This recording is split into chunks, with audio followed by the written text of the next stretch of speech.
I'm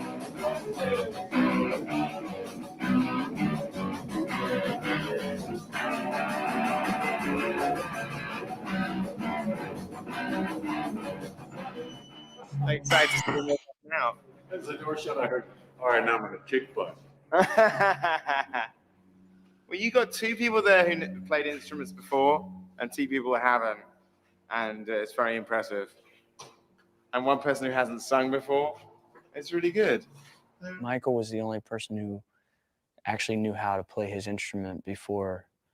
Like Allison did not know how to play drums. Mark had to learn how to play guitar. So I had to learn how to play bass.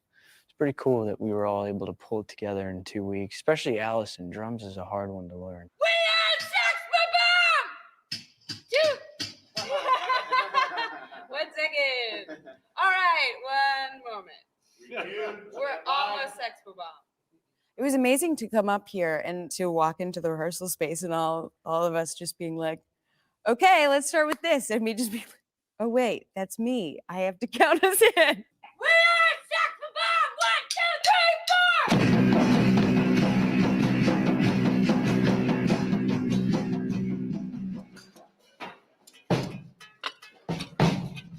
4! Michael's almost too good. He's so good that I think he almost has to dumb it down, or he makes Mark look pretty. Yeah, Mark is sort of learning from scratch. I'm on the verge of a nervous breakdown and a heart attack. As of 2 months ago, I never touched a guitar or sang a song before in my life, let alone sang in front of anybody. And today, I have to play a song in front of people, in front of one of the greatest rock producers of all time. I'm very scared.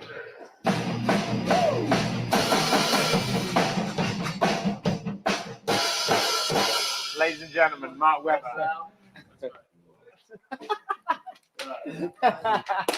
Very good.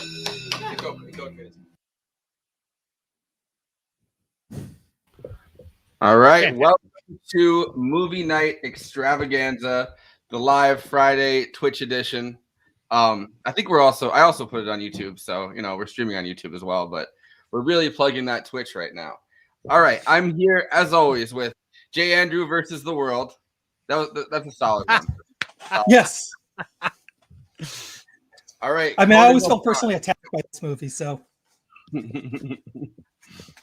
Yeah, no, you are attacked by this movie. You're our Michael Cera for the for the show. All right, Conan Neutron of Protonic Reversal, and of course the front man of Conan Neutron and the Secret Friends. How's it going today? Fantastic. Looking forward to this. This is a movie I like quite a bit, and I think it's going well so far. We'll see. It's been 3 minutes. No. All right, and of course Chris Murphy of Sloan, various other bands including Tons, the Trans Canadian Highwaymen, and of course the music performance supervisor. Was your official title music performance supervisor, which is what I got on IMDb, or was it music director in the end? Thank you for having me. I don't know what it was in the end, but I know that for a while before the movie came out, I was being described as the music director. Actually, what I was hired, so I play music and I can play drums. I could play a little bit of everything. And so I had to coach Allison Pill how to play drums and teach Mark Webber how to play guitar and these things. I'd try to make the actors who didn't play look believable. But for a while, I was people were calling me the musical director, so I was getting a lot of calls from people coming out of the woodwork trying to get their music in the movie, thinking that I was somehow the music supervisor. And of course, can I get my great Chris? Haven't seen you in a long time. Can I get my band in the? And I was like, can I get my band in the movie? I want to get my exactly. How do I get my music in this movie? Well, you got, they went with the shirt, right? I noticed that. There is a very faint Sloan shirt, yes, worn by Johnny Simmons, young Neil. So should I contextualize myself what I'm doing here? Yes, sure, definitely. So I never knew. I play in a group Sloan. I played in a band Sloan for like 30 years, and I had a friend named Christine Biller I met her. She lived in New Jersey, New Jersey, in New Brunswick, New Jersey. Anyway, she worked at Creation Records in England for a while, and she was friends with Edgar Wright. And so when he was over here kind of scouting locations, he met with me and basically asked me, does it bother you when you see movies where the musicians are clearly faking it? And I said that it did drive me crazy. And he said, okay, great. That's what I need. I need you to, I don't want this movie to be like that. So you need to help me fix that. And of course I was like, well, have you already cast this movie? Of course he had already cast a host of people who didn't know how to play. So he was in for some trouble. Anyway, so I was very honored to do it. I got paid well to do it, though I was paid just a set amount as opposed to by the hour. So as these 12-hour days, rolled on, and they didn't really need me. It was a little, I was the only one who was like, can we get out of here? And everybody else was like, this is awesome. I'm getting paid by the hour. But anyway, this is 2009, I think. And it was super fun and one of the, most fun experiences of my life. And I do have a bunch of stories I can share. I don't know how I should roll them out, but if you reach some kind of impasse, you can cut to me and I'll throw another random story out there. All right. Well, I think it's amazing you taught drums to her, because like drums are harder to pick up than bass and guitar. I feel, at least as far as if you don't have a background in it. Right. So I don't know if anybody, is anybody going to set up the movie or like say something more generally about the movie, or like who's in charge? I mean, I guess I'm in charge. I'm Okay. in charge here. I'm the captain of the ship. Okay. Although I don't know, Andy tried to take over the other day and told us that he's the captain now, and I don't, I didn't really buy it, so I cut his camera off at that point. But Nice. Right. Show him who's boss. Don't take no. that gun. So Scott Pilgrim versus the World. I think most people that have that probably watched the show have seen it, because I feel like it's not necessarily the most like mainstream movie that obviously came out in the moment, but like has definitely got a huge cult following. Kind of the term that gets thrown around with it, I guess, is instant cult following, which is kind of a weird term because I feel like that kind of happens organically. And when like a studio is pushing a movie, it's kind of harder for like a cult following to develop. But I guess cult following is the right term. I remember seeing it when it first came out and like really, really liking it. And I'm feeling like I've never seen anything that really like tries to copy like the comic style, really. I mean, I guess Sin City tried to do it. Incredible Hulk, the one with Ang Lee did, kinda. Yeah. But like, yeah. No, yeah. just go on. No, so it managed Maybe to do that, the like, only thing good about that film, by the way. Go ahead. No, but it managed to do it in like an incredibly stylized way because it's a comedy and it's not, trying to do like a any kind of story like straightforwardly. Like, I mean, obviously, like the Marvel movies now are the most watched. Well, now every fucking like every other movie that comes out is a Marvel movie, I feel like. But that kind of like we're gonna try to tell the story, make it more realistic in some ways, like throw in some jokes sometimes, but the jokes aren't really the point. In this movie, the jokes are very much the point, and that's kind of what I think I appreciated about it the most. Yeah, so Edgar Wright was already a beloved cult director, had done Shaun of the Dead, had done Hot Fuzz, had done that TV show called Spaced. So he had a built-in audience of nerds. And then he also, with this movie, again, by the way, I'm not an expert at all. I was there for a lot of it, hanging around, but like I don't have any insight. So feel free to cut me off anytime.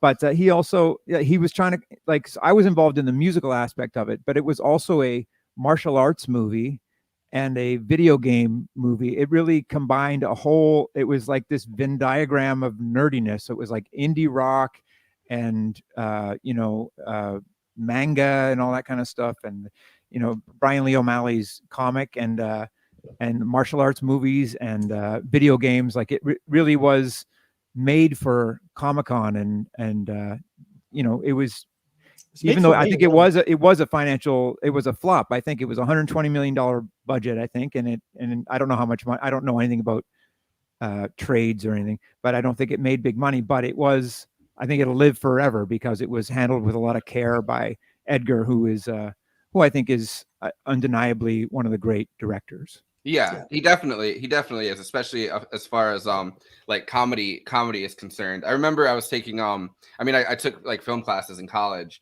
and I remember one of the big videos that they showed was somebody made a video called like how to do visual comedy, and it was just a breakdown of like all of the ways that you know, Edgar Wright's movies are like cut, like the fast cuts and like the ways that it jumps from place to place, the way they do it for comedic effect, the pacing, like all of that is kind of thrown together into this very specific style that like does this kind of comedic editing better than I think anybody. And he keeps the same team with him. I've noticed doing research for this, like the same team of you know, audio people and visual people and everything else. Like he's worked with the same team like through a lot of his career.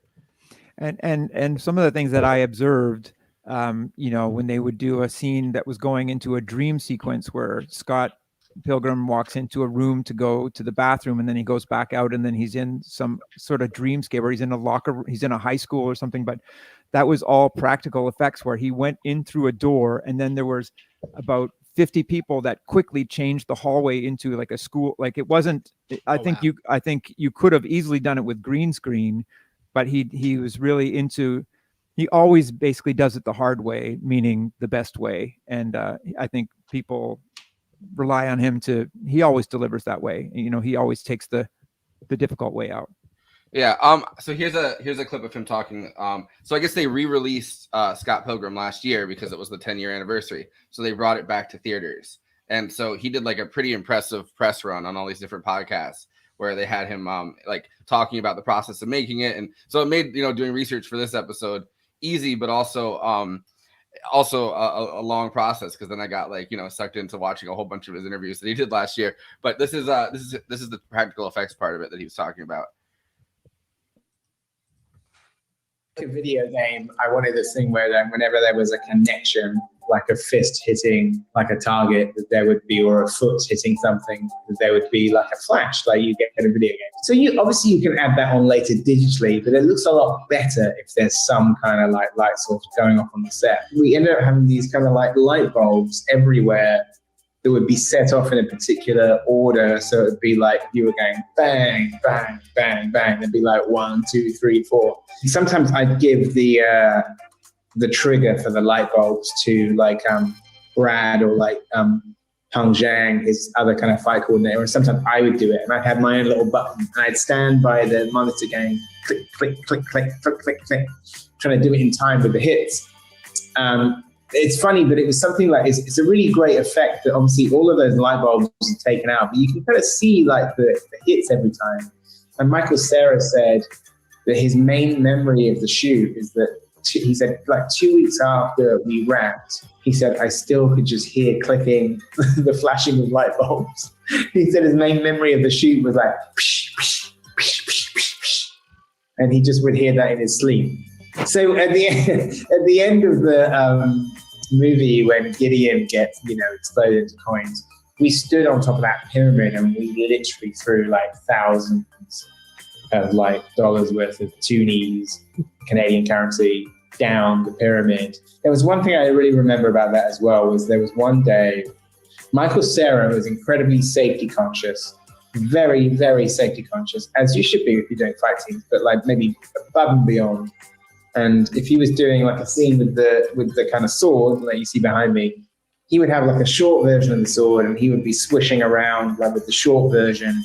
And then for the effects pass, we would get a stunt double, so bring in the long version and be swishing that around. So Michael's doing this take where he's fighting the henchman in the club. And Michael, he's very conscientious, is saying like, I'm not too close, everybody okay? And they're like, yeah, you can't hurt us. He goes off to get a coffee. We do the take with the long sword, and then in the first take, bang, one of the stuntmen gets hit in the teeth with the long sword, and it knocks his teeth out. And the teeth are on the floor, but also on the floor are thousands of coins. So one of my most surreal memories of the shoot is like myself and the entire stunt team looking on this nightclub floor for like 2 front teeth in the middle of a bunch of coins. And the stuntman, and also stuntmans wear these sometimes things like a badge of honor. He's standing there like this with the blood coming out, and he's like, and Michael Cera, I remember Michael Cera comes back with his coffee and sees the whole crew like looking around and sees like the stuntman with blood pouring out of his like mouth, and he goes, how's it going, guys? And the stuntman was fine. He got his teeth fixed and stuff. We found the teeth. Dang, that is, wow, that's a lot.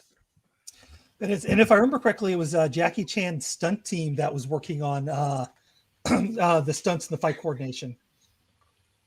Yeah, no, it was they hired members of Jackie Chan's fight team. Yeah, and they were training. So I guess they were training both like Chris Evans and and like Michael Cera and like all of the actors at the same time like in the mornings, which has to have been like I had a clip that I was gonna play later, but I don't think I will. But it's a really quick thing of Edgar Wright talking about how funny it was to watch like the entire cast of the movie, because they span so many different kinds of actors and actresses, like all training at the same time for those fight scenes. That's wild. And then think about the fact that again, not to put too fine a point on it, if you're not a musician and you're cast playing a musician too, I mean, that's, well, first of all, cast a musician. But if you don't cast a musician, like, it's a lot to like, it's, it's a different set of skills than people think it is. People think it's like the fun part, the jumping around, looking cool, right? It's not. Yeah. I can speak to that. I can't speak to the martial arts so much, but I can, can I just tell some random stories in a row? Speaking about teaching. Yeah, these people? definitely. Okay. So I had to teach some of these people to play. We're dying here. No. I had to queue up another video in case I blow it here. So I had to teach these musicians to play. Michael Cera, sadly, was so good that he didn't need my help, even though I got to hang with him a bit. He's basically as cool as you hope that he is. Drives himself to and fro, no entourage. Like, he's just like the coolest, nicest, funniest guy. If he wasn't famous though, he does look like the guy that would realize that he has to teach himself how to play guitar. Like, just so that he could like have a thing to bring up in conversation in case it starts to go south. I think he makes recordings. Like, I don't know if he has released records, but I think he plays music and like is pretty good. Like, he was talented. He could play. Like, he was playing the whole time. I think he played that Ramona song live and stuff. Maybe he didn't sing. I don't know. But okay, so first of all, I don't mean to make this whole thing all about me, but I am kind of uniquely positioned. It's almost as if this whole movie were made just for me. And I have a little thesis about it that I'm going to bore you guys with. I know, so you're going to enthrall us with it. Bring it on. Okay. Let's go, Murphy. Let's go. Okay, so Brian Lee O'Malley made the comics, and he lived in Halifax for a while, where I grew up and where my band Sloan started. And he would have known about Sloan. He was infatuated with a group called Plumtree. And Plumtree had a song called Scott Pilgrim, which is actually, it was some kind of thing where there's an actual guy named Scott Ingram, who's a guy who lives in Toronto now, who I think it was some kind of joke amongst them where they misheard his name or something. So Plumtree wrote the song. Brian Lee O'Malley loved them and kind of indie rock, and he liked Sloan. I don't know if we were his favorites, but for example, there's also a Plumtree shirt, I think. I don't remember. Yeah, he's got a Plumtree shirt on when they do their Battle of the Bands thing. But Plumtree, like, those girls went to the church I grew up in. Like, I knew those girls as little kids. Like, I was the same grade as their older sister, but their band Plumtree was the two younger sisters. And I recorded demos of them at my parents' house in the 90s. And weirdly, Edgar's student movie, I forget what it was called, had a woman in it named Amy Bowles, and she moved to Canada, and she was in a band called Pony de Look, and my wife, Rebecca Mendoza, was in a band with her. So I have that connection too. My wife was in a band with this woman that was in Edgar's student film. And Scott Pilgrim, if you think about it, it's about this indie rock guy who plays bass. He doesn't play the Brandon Routh character from Clash of Demon Head. He plays a Fender Mustang competition style, which is the bass that I play. And you could see in that rehearsal video that they showed earlier, my bass was there. That's not the bass that's in the movie, but they couldn't use my bass because they needed to have 3 identical basses because they were blowing them up and they had to have them in different scenes. But and as a side note, as a name drop, I did date Leslie Feist, who became really famous. So I have an Envy Adams character in my life. So That's So right. If I were really trying to make it put me in a position where he made it about me, I think that's a bit much. But anyway, so Listen, if you have a theory, you got to stretch it as far as it will go. If you can find, to me it all lay to me. I think I could make this case, and I think I'm nearing the end of the similarities. But oh, and I also Jason Schwartzman I knew him. I met him as a teenager. So his sister, not his sister, but his cousin, I guess, is Sophia Coppola, and he's a Coppola. His mother is Talia Shire, who is Francis Ford's sister. And she was in Rocky and she was in Godfather. But Sophia was in business with a woman whose boyfriend was Brian Reitzel, who was in the band Red Cross. And so Sloan played with Red Cross in '97. And when we played in LA, Jason came, and he was a teenager, and his band was called Phantom Planet, and they were signed to Geffen. And so I would have been 29 or something, and he was 17. So I was giving him a hard time that I was like, what do you mean you're on Geffen? You're 17 years old. Like we had been on Geffen and we're no longer on Geffen. So I was kind of giving him a hard time and essentially wrestling him like he was a little kid and giving him noogies and stuff and literally rolling on the floor. That might be why he never grew another inch. Well, so then, but then cut to, so that to me, he was just like this little kid. And then 2 years later, I'm in a movie theater in Washington, D.C., just on tour, and I'm watching Rushmore. And I'm about halfway through it, and I was like, "That's that fucking kid. That's the kid." And then I realized that he was who he was. Then cut to later in '99, we play shows with Phantom Planet. Sloan does. Anyway, so Jason Schwartzman has always been very supportive of Sloan. You can look it up online. So it's just another reason. And another part of the theory that Scott Pilgrim was about. The whole thing was about me. Anyway, that's kind of the end of my theory. What do you think about? There's something so distinctly, I think, Canadian about using Jason Schwartzman as like the villain, because his villainy is that passive aggressive, like super passive aggressive, super condescending, and just specifically in this movie. Like I remember just something subconsciously about when he does this, when he's like on the limo and he's like, I'm sorry or whatever. It goes like that, and then he goes back into the limo. I was like, I fucking hate this guy. Like, but there's something I feel like so distinctly Canadian, that because the whole movie is obviously through Scott Pilgrim's eyes. And he had this obsession throughout the movie with, like, you know, Envy Adams. He's like, he used to be so nice. He thinks of himself as a nice guy. I mean, he isn't. You know what I mean? Like, he's a piece of shit, kind of. Like, in some ways. Like, the character, I mean. But but he thinks of himself as really nice. And then, you know, I think Jason Schwartzman's character in the movie, like, kind of has this, like the Gideon character kind of has this intense, like, passive-aggressive, like, condescending niceness that kind of overpowers all of Scott Pilgrim's, like, you know, like, kind of failure to find success, failure at everything else. He seems to be way better at that specifically than Scott Pilgrim is. So it's funny that through his eyes, that's the villain. That's the villain of the story. Is your theory that his villainy is a Canadian villainy, or it's American compared to Scott's Canadianness? I mean, I guess both. It's kind of it just feels I feel like it feels very distinctly Canadian. At least, I'm not, you know, I've been in America like my whole life. Like, I'm not, but it feels like, so maybe I'm stereotyping here, but now I've read Alpha Flight, which makes me an expert on these things. And first Alpha Flight reference of the show. Well done. Yes, total. But you guys are all American, are you not? Yeah. Correct.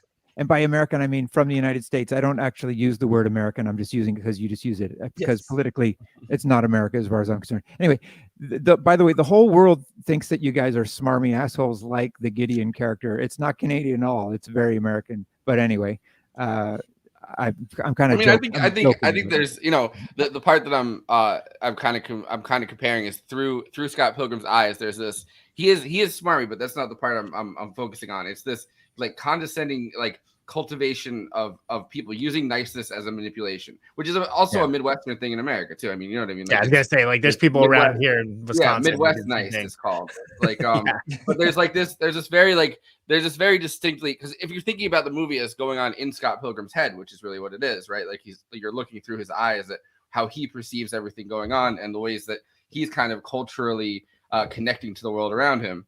there's this like this character through his eyes is like, as much as Michael Cera is kind of this guy that thinks of himself as a nice guy, but is really kind of a just a real piece of shit, kind of, for the way he treats people around him. Very selfish, very self-involved. You are opening my eyes to the fact that that's another way that I am like Scott Pilgrim. I think that I'm so nice, but I'm probably just like a giant asshole. You don't get invited back to Protonic Reversal if you're a giant asshole a second time. Well, don't you? But you do get invited back to movie night extravaganza. Yeah, movie night extravaganza. Yeah, please. I'm on like every episode, and I'm a complete asshole. Okay, are you cutting to a video, or do you want another story from me? No, go ahead. I mean, I have other videos, but the stories I think are better than the videos are. All right. So Edgar does not know how to play music and doesn't understand when music is not being played properly. So I would do these rehearsals with them. Edgar would video them, and he would say, "This is great. I love it." And his assistant took me aside. It's like, Edgar was having a moment. He's so happy. And I was like, I was feeling pretty good about myself, even though I was like, I don't know how good this looks really, but everybody was saying it was so good. So I was feeling confident. And then I got to meet Nigel Godrich, who is this heavyweight producer. I don't know if I need to contextualize who that is. Did Radiohead records, work with Paul obscure band McCartney. called Radiohead. Maybe you've heard of them. Yeah. Right. So he was more the musical supervisor and got the Beck did the music for Sex Bomb and Broken Social Scene, did for Crash and the Boys, and Metric did for whatever they're called, Clash at Demon Head, and Nigel himself did the score. Anyway, so I went to and Edgar was like, Nigel wants to meet you. So I was kind of excited, I guess. I went to meet him, and he's like, yeah, I saw the videos of the rehearsals, and I was like, oh yeah, what'd you think? And he's like, it looks fucking terrible. And I was like, oh geez. And I was like, well, where was I at? These guys can't play. There's a bass player in Crash and the Boys.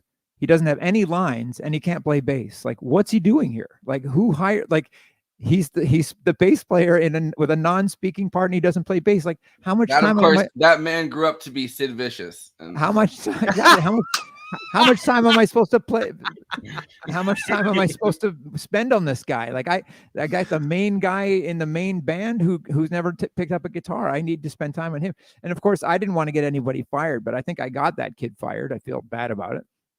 But the other fight that Nigel was having was I think whoever made the movie Universal or whatever had a deal with Gibson, or somebody had a deal with Gibson where they were like, everybody was just using all these like brand new Gibson instruments. And Nigel was like, this looks so stupid. These are like indie rock kids with brand new Gibson guitars. Like, that's ridiculous. And I had an old Most Rate guitar, and they're like, what about that? And he was like, what about a guitar like that? Why can't they have guitars like this? And so I again, I basically got Nigel on the case whatever. The props people hated me because like then they had to get all these. I think they still were Gibson guitars, at least some of them, but they had to distress them all down and all that kind of stuff to make them look old. But so anyway, I was embarrassed that Nigel was saying how bad the band was. The first scene that we had to shoot, if you can remember the opening, they're playing in their little practice space, and there's a thing where the young Neil and Knives Chow are sitting on the couch, and the couch kind of pulls back and it becomes like this dream-like sequence, but there are no cutaways, so like it's all one shot. And so Mark Webber, who was kind of the weakest link musically, we weren't going to be able to cut away from him, so I was losing my mind. But there are so many practical effects, and in some cases, martial arts and explosions going on. So like, we would do a take, the band's playing, Mark Webber's like fucking up everywhere, and then cut, and then Edgar turns to me and is like, how was it? And I was like, the real answer being, if he did it 50 more times, he might do one better. Like, there's so much going on, I had to say it was great. So I was basically lying to him all the time and feeling that I wasn't doing my job. But luckily, I was talking to the editor who was a musical person, who said, I'm going to be able to fix this. I'm going to be able to cut away when this guy is fucking up everywhere. I would say that Mark Webber was not determined to be as good as he could be. Alison Pill had to play all the drums, and she was very determined. She practiced all the time, and she had a very hard. A little editor I guess tip. If an editor is like, oh, don't worry, we can fix this, they're probably also lying to you. Right. Well, I think I saw in their head, because I mean that's what I do for, like, you know. So I don't know. I feel like I'm always like, oh, don't worry, I can fix this. I can fix this. In my head, I'm like, how the fuck am I gonna fix this? I was worried, but I feel like for the most part, like there are some times when I can see that, you know, he's backwards to what he's supposed to be doing. You know, he couldn't, like Mark Webber couldn't learn any chord shapes. Like I couldn't say E, A, G. So I ended up having to teach him bar chords. And then I taped numbers to the top of all of his neck. And I would have to call out, I'd be like 1, 10, 8, 5. And then I would call, like, I would be a bar ahead of him all the time. 10. And then he'd go to the 10 and then to the 5. And then, so, you know, it was basically like, he was like had to deal with like a trained monkey, but he had a hard job. Like he had to play guitar. You know, it's like Sean Penn playing in whatever that Django Reinhardt movie or whatever. It's like, you know, it's hard to, you know, I've been playing my whole life. You know, you gotta, you know, all you have to do you guys all play music? All you have to do to empathize is pretend that you had to play the whole thing left-handed. It's like, oh God, like, yeah, exactly. To remember what it's like to not be able to play. Yeah, or draw with your non-dominant hand if you're a visual artist. Exactly. Yeah, I mean, I can also think about like somebody editing or something and having to teach somebody to, like, you know, look like they're filmmaking in a movie. Like, you know what I mean? Like look like they're doing the process of that and not know how to do that. I feel like it's probably more complicated than, but I feel like this movie kind of has an extra layer of toughness with that specific job, because it's not just that they're like, I feel like teaching people to look like they are like the best band on earth or something like that, you know what I mean, is a specific challenge. But they're like, you know, they're supposed to like not be great at the same time. Right. So they're like, they're performing like on stage, and they have to know what they're doing enough to look like they actually know how to play, but also look like they kind of also are not good at it, as good as, like, you know, someone like as good as like Clash of Demon Head would have been. That's right. So I think that with Sex Bomb, because they were amateurs, it helped in a way. But on the other hand, the recordings that we were going from were made by Beck, and they were made very off the cuff with lots of kind of mistakes in them. And so because of the weekend, right? That's right. So they would never say we're going to do it from bar 17 to bar 20. It would be like, just play in the background. And so it was so random that there'd be like this kind of roll here and this kind of roll here. So she had to memorize which roll came when. So I ended up having to do, in the playback, we made up nicknames for the roll. So like duck digga, I would say, I would call it duck digga or whatever, or feta da or whatever. And so on the playback, I recorded, again, like yelling to Mark Webber the numbers, I would say the name of the upcoming roll right before she had to do it.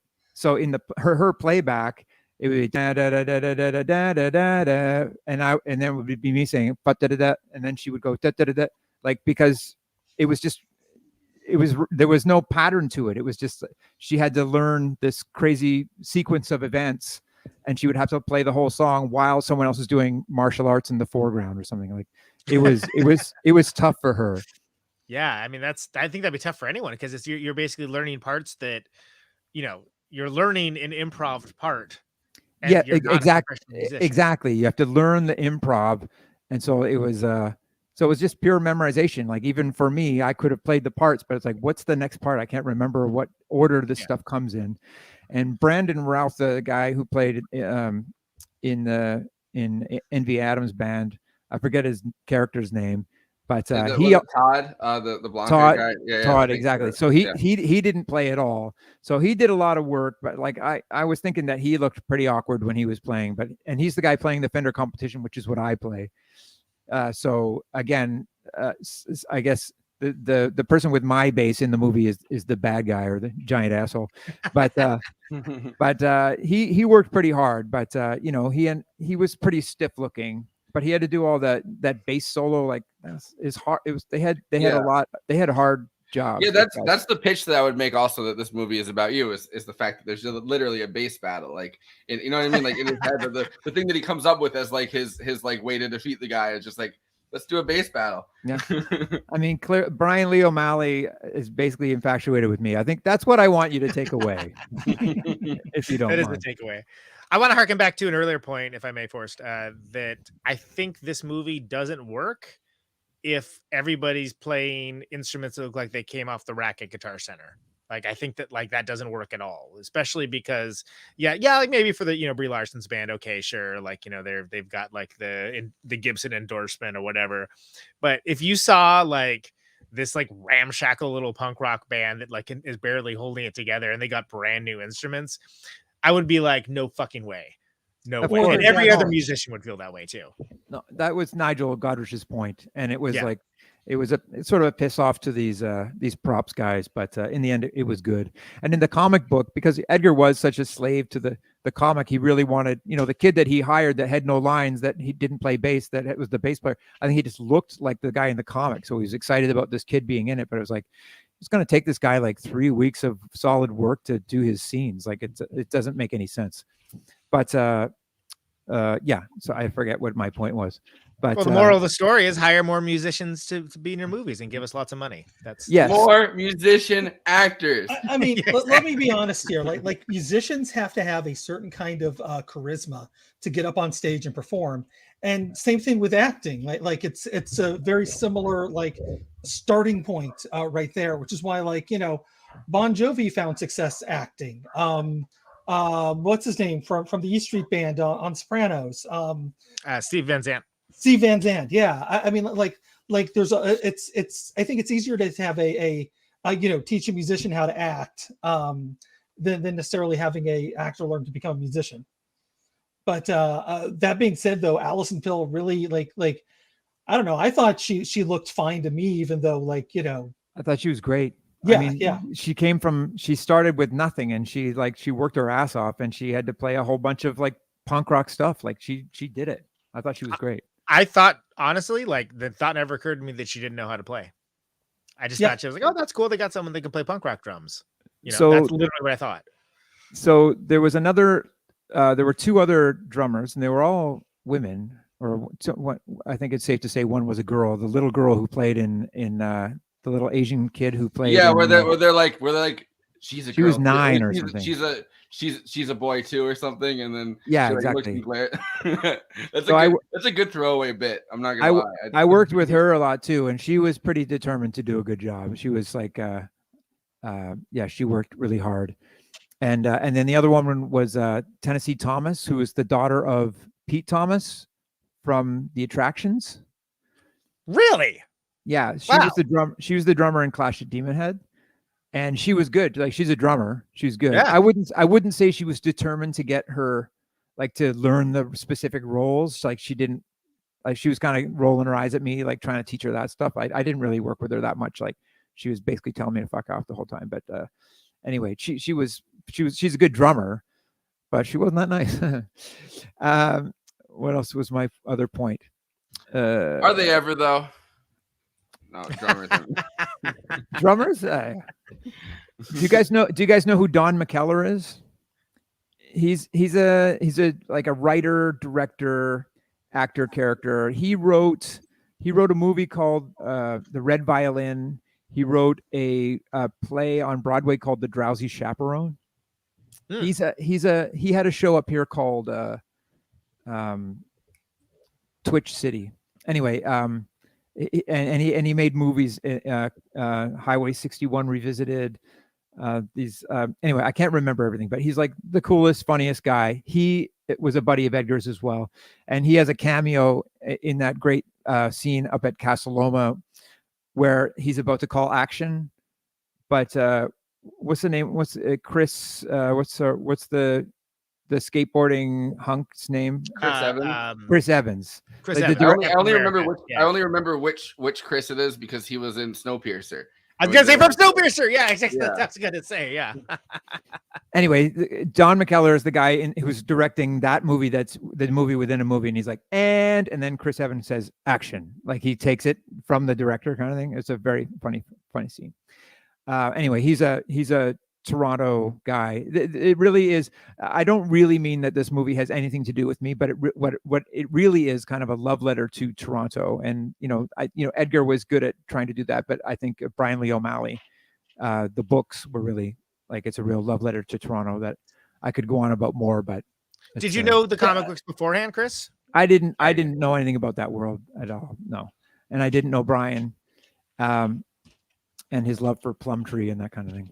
Apparently, he has a Twitch that he draws his he like live shows all of his. So come on, movie night extravaganza, Brian. Yeah, there you come go. on down. Yeah, you Pass should it on. ask. He can do a raid, right? That's what you call it.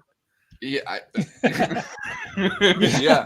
I'm faking my way through all of this Twitch business. Seriously, we got our first raid the other night, and it actually, it inflated the numbers quite a bit for a few minutes there. Well, no, for like an hour there. Actually, it was like the second half of our show, so it really actually did numbers. Yeah. I had a point, but so I have this clip that I found of Edgar Wright talking about the marathon weekend where he kind of told Beck like, "Oh, I want you to do the music," and he came back like 3 days later and was like, "Oh, I've recorded like 24 songs for you," and I thought this was like a funny story to throw to the panel.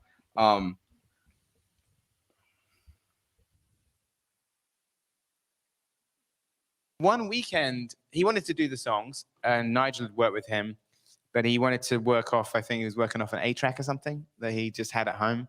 And he said, give me the scenes, give me lots of artwork, give me sort of some rough guidelines of what the song needs to be, and let me have a go. So basically, like, we printed out large pieces of the artwork from the books. We gave him all the storyboards for the sequences on boards. I gave him a list of how many songs I needed. And over a weekend, at the end of the weekend, Nigel called me and said, "Oh, Beck's got something for us." And it was like a CDR with like 22 songs on it. And basically the songs were like done in a rough form. Maybe it's on a 4-track actually. They're done in a rough form. He gave us versions without the vocals because the actors ended up singing on top, replacing his vocals. On the album, you can get the Beck versions too. But we never got him to re-record anything because they sounded so raw and garagey. That it just seemed right. And even in the music that's in the opening credits was very difficult for the actors to mime along with because there were lots of fluffs on it. They were sort of just kind of jamming and improvising, but it sounded so real. It just sounded like we should use that and not get him to do any overdubs. And so what he did on his 4-track that weekend is what's in the movie. That's Beck for you. Yeah, well, as he says, like the fact that there were these weird anomalies in the songs that made it hard to mime because we tried to learn all of the drop snares and weird cymbal hits that go on the 4, like this weird part. Anyway, as I say, like I had varying degrees of success. Alison Pill worked her ass off. Mark sort of less so. Mark would show up to rehearsal kind of with a big cappuccino, like a big Starbucks thing, and didn't want to start working, and every time we did a take, well, that's why Mark hasn't found the success of the other. Right. That was it. Yeah, that was the thing. Mark would look over to me like after every take, like kind of like, "Huh? Did I nail it?" And of course, I'd be like, "No, dude, that was terrible." But hopefully we can cut away. But yeah, that first scene was so nerve-wracking because there were no cutaways, and Nigel was there, and Edgar was there. I was like, "Oh my god!" But anyway, no, Mark did okay. He had a lot to do, and I think he's really funny in the movie too. Like I don't mean I feel like I'm coming down on him. Like I think he was good. But he wasn't as determined to do the music as Allison, for say. Well, we mentioned it earlier, but I think it's great because, like, anytime you see people allegedly playing music in movies and they're not really doing it, it takes me out of the experience immediately. Like I'm watching a movie now and I'm mad about this. Like, and I wish I didn't feel that way. I wish it didn't bother me, but it 100% does. See, And as it could someone be as someone that doesn't play music, I'm like, oh, I assume what they're doing is right. I don't know. Yeah, Like, yeah, that's you know what I fine. mean? But you have to kind of play a movie like this, especially right to the people that are going to understand the look of playing music. There's so much in this movie though. It kind of feels like it's almost frustrating. If you do have to kind of wrangle together musical performances. Number one, there's so many of them, but number two, like it seems like they cut away from them really fast. So it's like it's like putting all of this work and effort into something that Edgar Wright is just like, all right, cut here, 10 seconds in, like. Right, but if it's a movie about the Beatles at the cavern or whatever, which for other reasons it would be hard for me to watch, but I'm a fan. But every true story about music is just unwatchable to me. But anyway, but in this movie, it's like, you know, as I say, like Edgar looking over at me, like, how was that? I was like, well, there's an explosion in the back. Am I going to actually say, do it again? And like that guy's going to have to do that explosion, fall off that ladder again? Like as if like, yeah, it was nerve wracking for me. Yeah. It's not the 80s anymore. You can't have that cocaine confidence on set. You're like, do it again. Yeah. But it does seem like one thing that I saw when I was like, you know, researching Edgar Wright talked about this movie is that Michael Cera, the thing where Ramona shows up for the first time and has the Amazon package, and he tries to casually just throw the package into the bucket, and he makes it.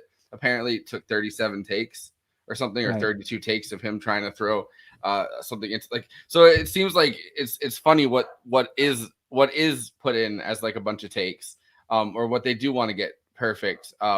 You know, throughout this movie, like. Oh, I think everything had to be perfect. Like Edgar is he's a sweetheart guy, but like he really wants it done properly. And he's making things that last forever. Like I think he's really got a body of work that would make, hopefully he's proud. I know he's proud. It's like because he works his ass off. And Michael Cera is also a perfectionist. Like he's definitely he seems like a kind of slacker, like whatever, man, but like he's really into doing a good job and never like was fucking around or didn't know his lines or whatever. Like he's definitely a super pro guy. Well, he seems like, I mean, as much as he wants, like he does seem like he has like pretty bad anxiety too. Whenever you see him, and like, you know what I mean? Like it seems like that's something that leads to you doing a lot better, I think, in something like acting, because you're sitting there and you're like, oh, if I look stupid, I'm gonna really remember this forever. And then you work twice as hard to try to make up for that gap. Which leads to, I think, doing 37 takes of trying to throw a like something like a paper package into a basket, but or being okay with doing that. Yeah, there was one point where I, my playback or something that was my fault was kind of like holding up the production for a second, but like every second of like the amount of money that was burned per minute making that thing, with $120 million budget, like. Everybody's really nice to me. Not that they turned on me, but like as soon as it was like Jesus, it's me that they're waiting for. Like that, it was such a sickening feeling. And they turned Midwest nice. Well, all of the I don't know that term, but I think I know what you mean. All of the actors, like the Allison Pills, who weren't in every scene, but they had to be in town. They basically were trapped in town because. If they were ever like, okay, there's a bad weather day. Okay, we're going to switch to scene 72. And then everyone had to be there. Like they couldn't, like nobody could go back to LA kind of thing. You know what I mean? Like even if they weren't in any scenes. So, even though I was teaching them how to play, I was also kind of babysitting them because, Allison Pill was probably like, I want to go back to LA, but, I'm in a scene in like 10 days, but I have to stay. Like, you know what I mean? Like they were just bored, I think. How was it shooting in Toronto with I mean, Edgar Wright, as someone who isn't from Canada, number one, hasn't even worked with, I mean, this is the first movie he really even worked with British actors. I'm pretty sure, like for the most part. First movie he didn't work with Simon Pegg and Nick Frost, who, I mean, I feel a very strong connection to Shaun of the Dead and Hot Fuzz, because when I was a kid, like my family kind of bonded over like watching Shaun of the Dead. Like that was like one of like, so we owned it. We watched it again and again and again. Like that was a movie that like my whole family somehow got really into for a little while, for like a good couple years. When But- I just want to point out when he was a kid. I was going to say I have the same Yeah. experience, except for I was an adult. Except for it feels like it was last Tuesday. But Yeah, anyway, I mean, move on. here's the thing. I'm wearing a T-shirt that I got when Forrest was 4 years old, because it's a Canadian band. It's Moxie Fruvis. Nice. But so there you go. It's as Forrest. All right, I is try very- not to stress that part of it, but I was trying to express the connection that I feel to Edgar Wright's earlier. But Edgar work. Wright did actually spend a year in Toronto before filming the movie, so he could actually know the city, which was actually kind of interesting. Because me as an outsider, I visited Toronto many times. I've gotten drunk with a group of Australians at a youth hostel once, discussing politics one night, which is where I got if you ever hear me bring up Newcastle, that's where I got that joke from. What was that night drinking with Australians? Come up a weird amount of times on this show. So.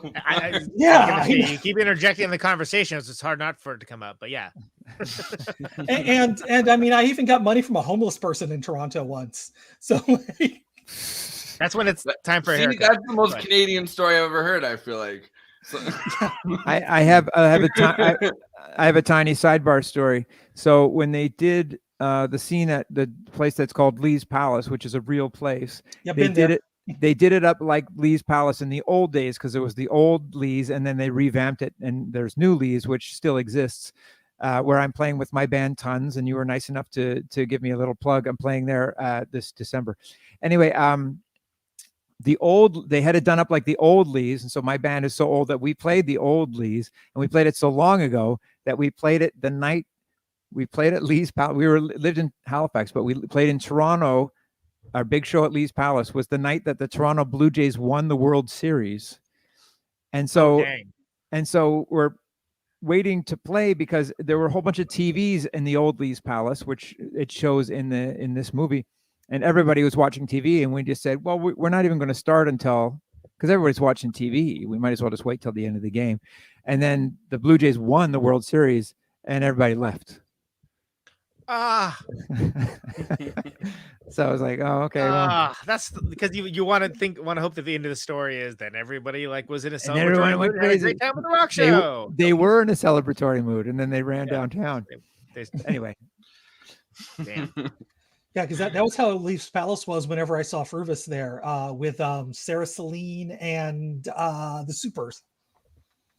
Supers, I don't know who that is, but you probably it's Super Friends. No, the Supers was there was 3 session guys who would occasionally play in Toronto. As the Supers. Strike one. Yeah, but these guys are on every solo artist like Tori Cassis or Sarah Celine or Sarah Harmer, they basically would make up their bands on the albums. Okay. So it was those guys, and they're just I know Maury LaFoy is the one I can remember off the top of my head, and he played the upright bass for Chaos's song Crab Bucket. Okay. Yeah, I know who that guy Maury LaFoy, but I can't picture him. But it's funny, I always mix Maury LaFoy up with this guy named Maury Kaufman, who was the guy that ended up replacing the guy that I got fired in that Crash at in the Crash and the Boys band, was Maury Kaufman. And then there was another sidebar about me. Sorry, guys, last one. During the filming of this, Chris Murphy versus the world, folks. That's right.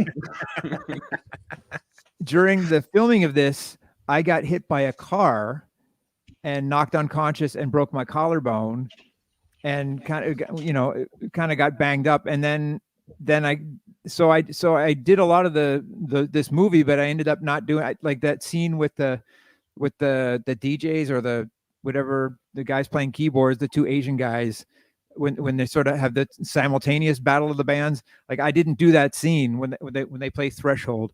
I ran that song a bunch of times with them, but I didn't get to be there on the day because I got hit by a car. But so I didn't get to be there on the last day. I kind of got taken out. But and that was the birth of the Hit and Run EP. And that's right. And my band put out a record called Hit and Run right after that. That's right. Oh. I want to speak, Forrest. That is a pretty great name for, you know. Yeah. Yeah. Forrest, I want to speak to your point that I think you were trying to make before we mocked you for your youth, which is that. Yeah, sorry about that. Yeah, well, you know what? Youth without youth, buddy. Metric, you know.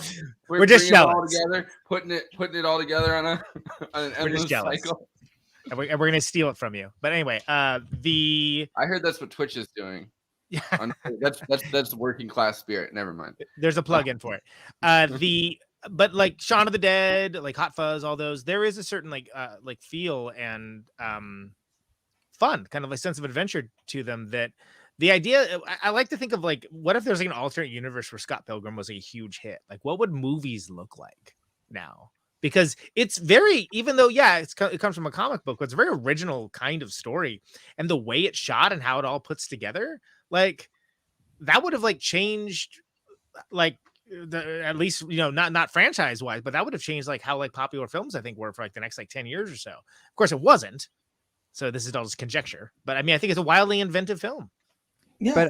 But I think that in some ways it sort of predicts the future, you know, the comic book movies. But at the same time, I don't feel like I'm not really on the pulse of the world or anything like that. But I don't feel like anything has been this genre bending. Like I think that's where it was kind of like like a hard sell. It was like it's hard to describe the movie. Like it was surreal. It was kind of, you know.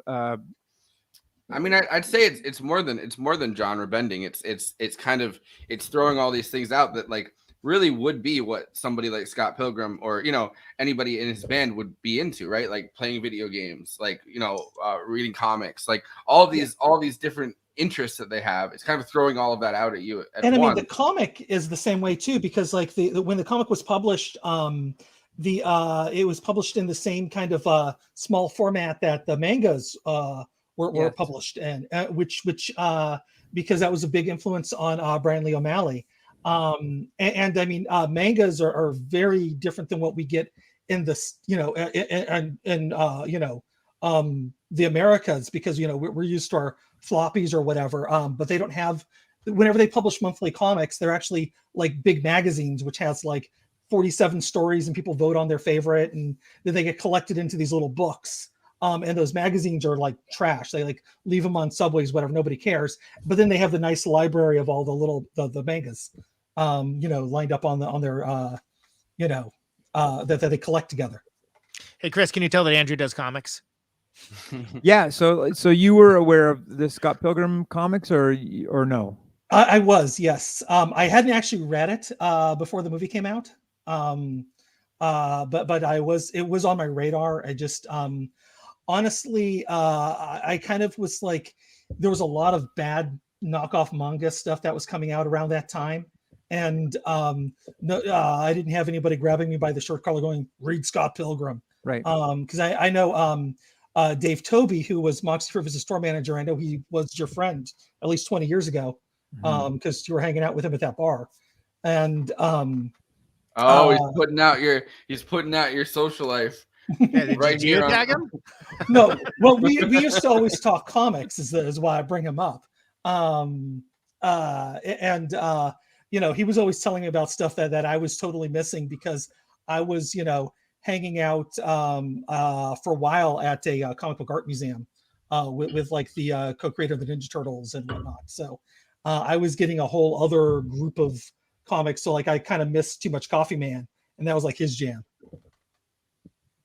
Boy, they dropped a lot of toonies for that one scene in the movie, but Andrew also dropped a lot of names there. So, you know. Yeah, I dropped a few today too. Can I just say, just as a Canadian, so a toonie is a $2 coin. The first coin that came out like that was, or, you know, bigger than a quarter, was the loonie. So a loonie is $1, which has a loon on it. Yes. And that was out for a couple of years. And then we knew that there was going to be a $2 coin coming down the pike. And I know that my friends and I were like, there's no way I'm not calling that a toonie. I will not be using the word toonie. That's such a bullshit word. And now, of course, I use it, but I tried to not use it for a couple of years. But it's hard to, you know, the doubloon, like what are you going to call what do you it? say? Yeah. They're kind of wild. I remember sitting there at the, the first time I went to Canada with some friends, and we were just like, why did they call this a loony? It just has a duck on it. Really, you didn't know what a loon was? Well, They sound creepy as hell, by the way. I just want to, throw it out. They sound like I well, thought no, it had a sorry. goose. Canadians? No, Eh? it's just such a passive aggressive bird. No, loons sound. I grew up and I would go to the Do a little Maine. bit. Do a mean loon. You want to do it? Go ahead. Yeah. No, I don't have a. But no, Tonight's the I night, would- boys. No, but I would do a. Are you doing it now? It's pretty creepy. I would go to Maine during the summers, and I would just like sometimes I would hear the ghostly like loon call on like the water, and it was like, oh shit, like this is because the house that I would go to, like my grandpa's house was from the 1800s, and people would say it was like haunted a little bit, and like like there was some story around it, like I guess some woman died, some woman's husband died, and she would always wait for, like, there was some whole story behind it that was like in a guide to like the island that it was on, and so then sometimes you'd hear the loon call, and like you'd hear it over the water, and it'd be like, yeah, this is the creepiest thing I've ever heard in my life. For the audio listeners, friend of the show, and avid listener Jay Hutch, shouting out "Coax Me" as one of the best lines from the 90s. Is not the band I hate, it's their fans. And I mentioned that only because I prefer to listen to shows on podcasts like Gen X rather than looking on YouTube. And I think that's I agree. That is a good line, Chris. That's And why just to be we talked about it on clear, the show. it's a line from a Sloan song, just in case anybody. From a Sloan song, yes. Just in case there were someone who might not know what that is. Yeah. And for those of you who By don't that, know, I mean Sloan everybody. is like the third largest band in Canada. After like Tragically Hip and Rush. I've been watching a lot of Japanese noir, so it's always like the third best assassin is in the movie is the star. So You forgot No just Means go No, with that. but And- yeah, that's fine. Yeah, we're not really as big as people think, but I do think that I'm of two minds. I do think we're one of the greats, but we are more. I don't know. more I heard young Neil listens to you, and that's who I take my music advice from. Now, can we also say, I don't know if it goes farther than these two, but so one of the characters' name is Young Neil, which is clearly Neil Young, and then the other guy in the band is Stephen Stills. I don't know if it goes any farther. I don't know if there's a David Crosby character in there or. Yeah, what was Kim's last name? I kept meaning to look that up. They call it a like Bison Springfield or something. Is it Kim Pine, or am I thinking of something else? Yeah, no, I think it was Kim Pine. Yeah, I don't know. Maybe I'm making that up. No, I feel like that. Yeah, I feel like it was Kim Pines or something. Hold on. I'll well, if you want to pitch more of the theory, I'll look it up. You needn't. You could go ahead. I'll kill some time with this. It was Kim Pine. Yeah, it is. I was right. Sometimes my computer, when I'm streaming, it takes a while for the Google to pop up. But right. The Pulling back Google. the See, curtain. I'm not that young. I just did the Google. It's on the Google. So the guitar that Stephen Stills plays in the comic is clearly an acoustic guitar, but the sounds that were being made in the recordings that Beck did were clearly distorted electric guitar. So there was a bit of a disconnect there, and like, should we just move him to an electric guitar? But of course, Edgar needs everything to be like the comic. And all the power to him. I like that about him. So he would often tramp on a distortion pedal to sort of hammer that reality home. And I should also. If Canadian band Moxie Frubus did do the song Splatter Splatter. Would you shut up about them? It's like the fifth Moxie Frubus reference, dude.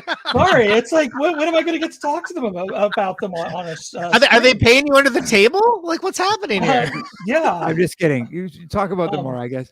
Can I just say? Hey, I hear you're having Chris Murphy on here. Can we give you a couple toonies under the table? Very, very good. I mean, I am friends with Murray Foster on Facebook, so obviously, that makes me. I'm gonna start charging you by the name drop. Go ahead, Chris. Sorry. Hold that thought about Mox. Please come back to it. But I was going to say that just to show another thing about little stories that it's often my foot hitting the distortion pedal, and it's always my hand as Stephen Stills close-ups. I'm the hand model in this one, so if there's a close up of somebody actually playing the right chord, it's mine. It's Chris my Murphy. knobby hands. Yeah. So. Can I just also say that I think it's hilarious too that with the whole acoustic versus electric thing, I'm a big Beck fan. I was actually a pretty big Beck fan from early on, even like the kind of like weirder, crazier stuff, like even pre-Odelay. And he used to play an acoustic through a distortion pedal, which anyone that is not a musician, let me just tell you, that is noisy. It is incredibly noisy. Not exactly a normal thing to do, but it's something where I was like, oh yeah, that's cool. And that was without knowing that Beck did the actual music too. I was like, oh, well, that's just some kind of like, stereopathetic soul manure era Beck business. There's a song Motherfucker he has. I think it's a B-side on one of the Mellow Gold, but it's a good usage of that where it's like, wow, what guitar is that? It's like, oh, it's like some acoustic he has that he put through like a DS1. It's like, oh, all right. Anyway, whatever. Yeah, anyway. Are we allowed to swear on this? I'm just Yeah, kidding. you're allowed to do whatever you want. I'm kidding. Like every second word is motherfucker. It's the name of the song, Chris. Come on. I'm kidding. Don't Moxie Fruvas have a song called Motherfucker Blues or something? That was an improv at no. Sorry for all the F-bombs. I know you're saying, can you just mention Sloan one more time? And yes, and we are the Forrest Gump of this. I'm trying to shoehorn us into every story. Forrest Gump you're not allowed to say Forrest Gump on this show. Okay, well, sorry. What's another word for somebody who was at the zeitgeist of everything? I'm just kidding. Forrest Gump is an excellent word for what I'm saying. No, I'm kidding. But I just want to say that Sloan recorded a song that's on DGC Rarities, which kind of predates Mellow Gold and sort of anticipates the sound of Beck. Check it out. It's a cover of two Eric's Tripp songs. And in my mind, it was Beck before Beck. It doesn't matter who's counting or whatever. I just like to point out that I think we still have more Moxie Fruvas references than Sloan references. But yeah, go ahead. Which is my fault. I should be bringing up. Oh, we know. We know. Yeah, but Sloan's not paying you. They're not giving you any toonies. I'm just not kidding. giving you any loonies. Yeah, I don't know. I talked didn't about talk to Sloan. Patrick before the show, so I'm sorry. Michael Cera is a huge music fan, and he loves Weezer, and it was kind of getting on my nerves the whole time. I was kind of wishing that I could, I wish that he. I literally have a Weezer tattoo. Holy nice! Wow, you are young. Well, Weezer factors into my story. It was the first concert. So my parents were getting divorced. It was the first concert that I ever got to go see that I picked out to go to. That I was like, because I was in middle school, so I got it to like commemorate that. Not when I was I didn't get the tattoo when I was in middle school, but Did you get one Weezer tattoo for every time you saw them?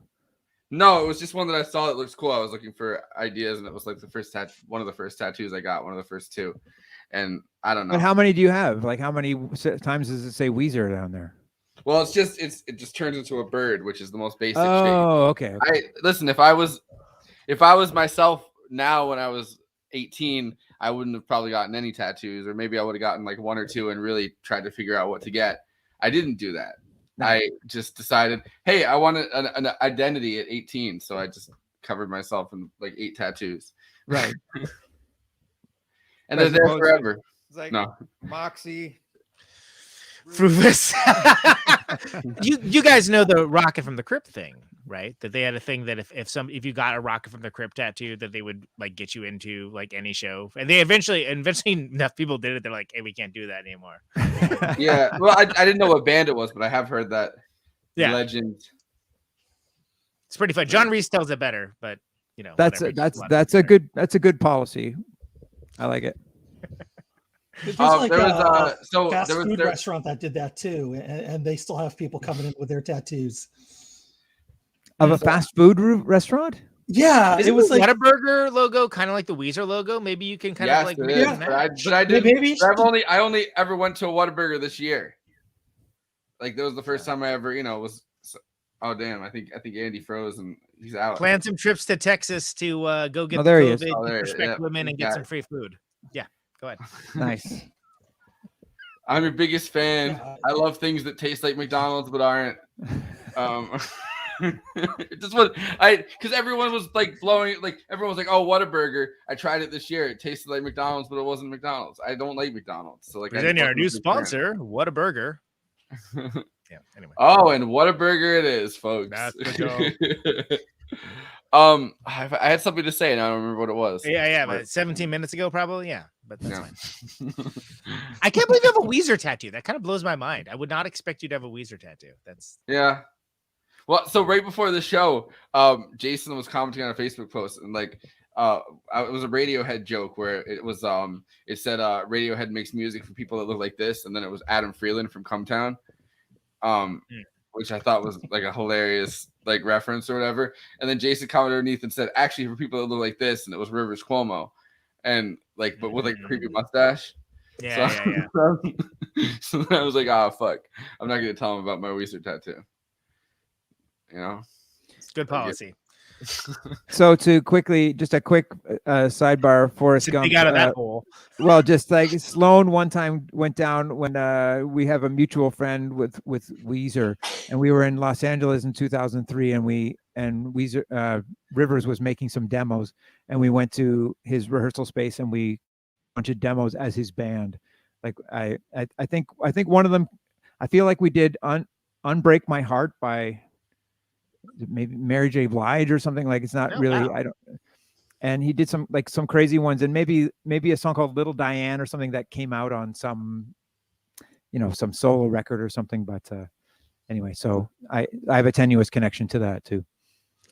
What was the mustache factor for that session?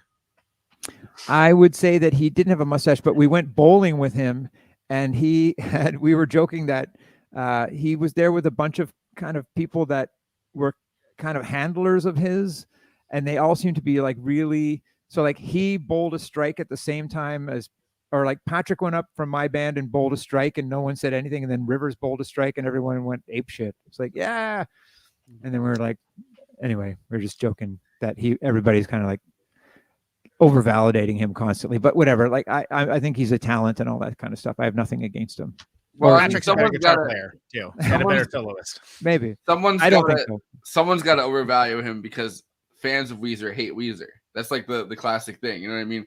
Fans of Weezer like the Green Album, like the Blue Album, and then fucking hate Weezer from that time on. So then he probably hires people to be like, "Hey, your new music is good too for the next 20 years of your career." Follow him around.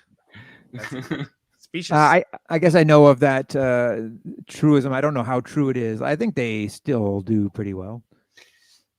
I mean, it's a truism to the point where like even Saturday Night Live made comments on it, which is like that's like the if something's like true in public knowledge, it's like Sure. I mean, I trade places with them, but whatever, that's fine. Nobody's asking, but yeah. Anyway, moving on. Conan Cuomo, folks.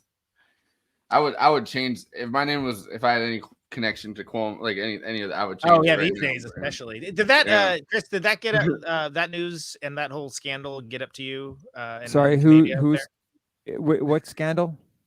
Oh, well, I'm in New York, so I should probably take this. The Cuomo guy. Yeah.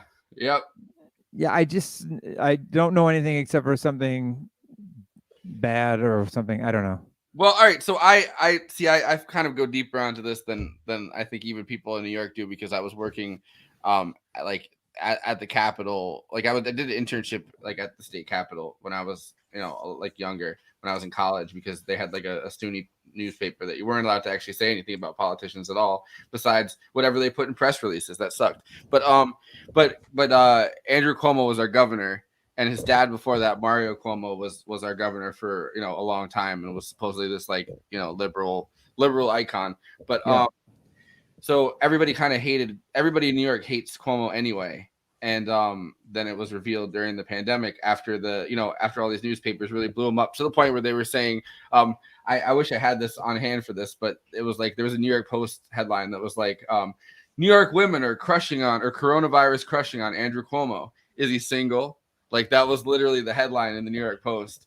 and because he was just doing regular coronavirus press conferences where he was talking about COVID numbers, but because Trump was our president, was saying COVID doesn't exist, and Republicans were saying COVID doesn't exist, people were so desperate for like a figure that they could like cling to that was just saying, hey, like COVID is real. Not that we're going to do anything about it necessarily, but just like giving them the numbers and not saying, hey, like it's not real.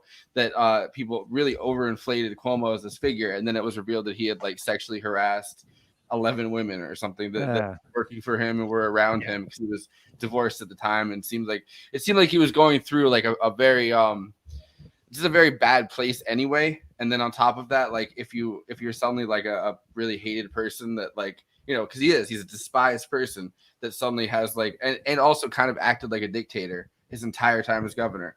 Like the way that he acted was fucking ridiculous. Like no politician should be able to act like that, but he was like able to hold the state. I remember the first thing Cuomo really did was he called that he was gonna, when he got elected, because he was like our attorney general in the state, and he said that he was going to create like this corruption commission. Within 14 months, they looked into his like, you know, people around him. He disbanded the corruption commission. That was what he got elected on, and that was one of the first things he did, is just disband. Is that some kind of alarm that says get back on track? And I was gonna say it up with that. You have a video. Red alert. A video of Edgar Wright talking about that. Yeah, he's in my driveway right now, setting off the alarm. No, so the last thing I really wanted to do on the Scott Pilgrim track. But I can say real quick, don't worry, Chris. We know you guys had Rob Ford, so you know. Oh yeah, that's true. Relative. Andy, you ever smoke crack with any of the Fords? No, I haven't. But probably bought drugs from a Ford. No, because me too. But that means the car, right? Yeah, no. The thing is like for those of you who don't know, there were four. There was a daddy Ford, which I can't remember his name, and he had 4 kids. 2 of them went into politics, and the other 2 are allegedly drug dealers. And that's the Ford family. And one of them, Rob Ford was the mayor, and he died. And he was awful. Yes. But you know, you're not supposed to speak ill of the dead, but the guy was a giant moron. Yeah, he got caught on video smoking crack. Yes, and his smarter, like more like Rob Ford was kind of like a lovable dum-dum, more like George Bush, but like even crazier and stupider. But Doug Ford is kind of like he's the premier of Ontario, and he's probably looking to be the prime minister. And he's still a gross force in, like, he's a going concern. Like, you know, we can, you know, there are smug Canadians that make fun of Americans. You know, look, I can't believe they elected Donald Trump, but we're electing some dum-dums here too.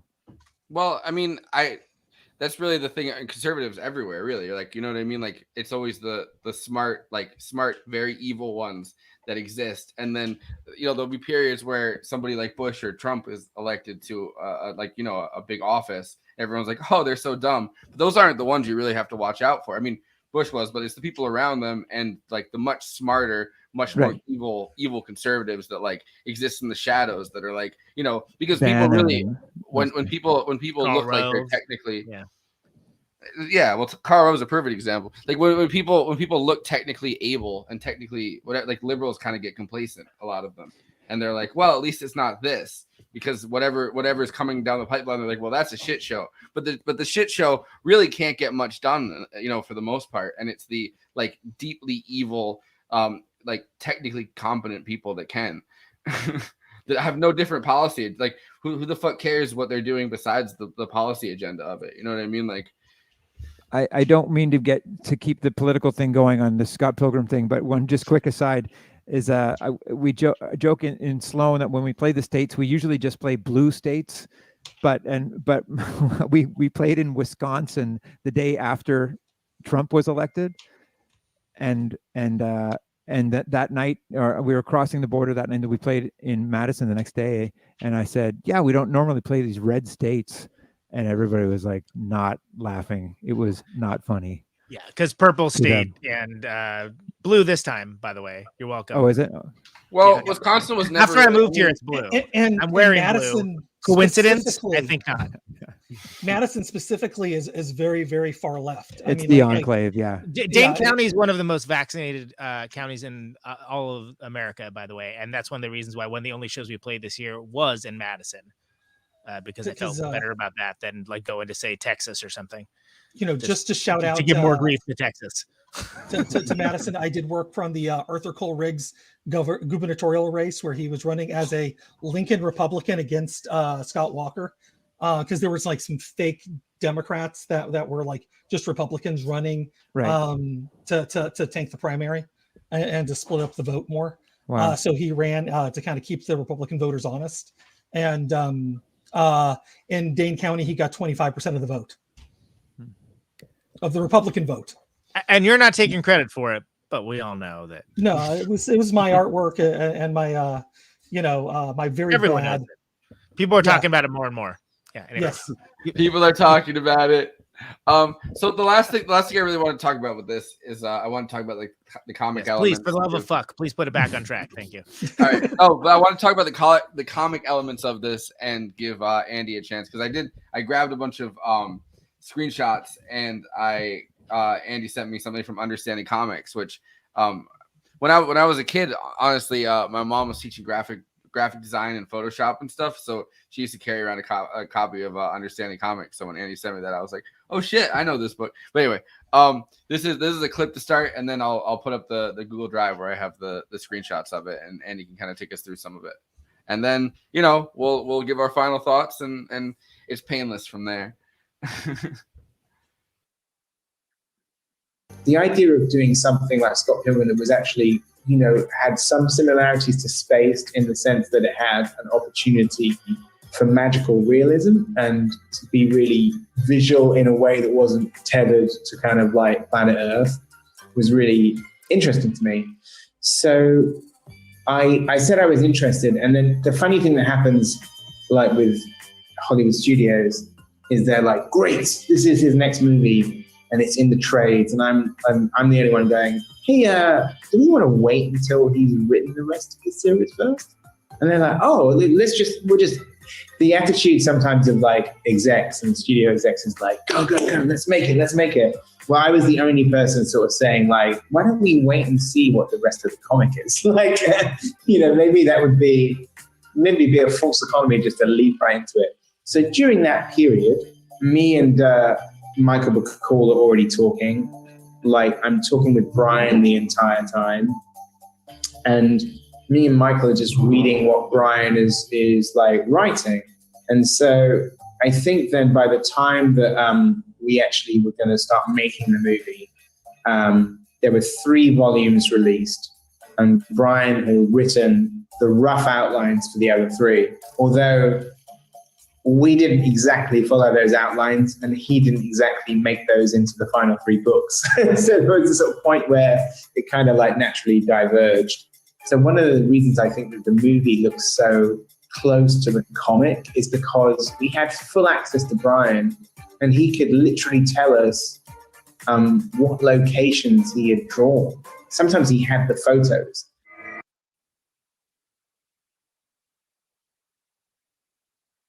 That's right.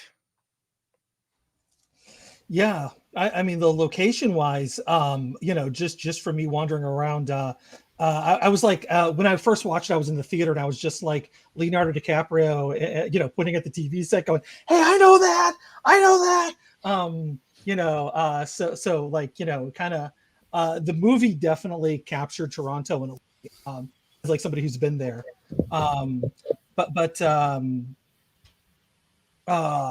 It also did capture like the energy of the comic because like Brian Lee O'Malley really does pull heavily from Japanese manga, and there's a lot of like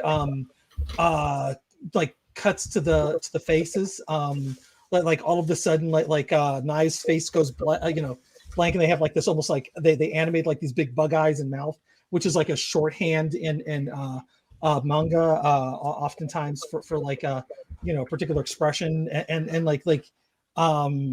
the sound effects kind of capturing the motion as well, like that whoosh that we just saw.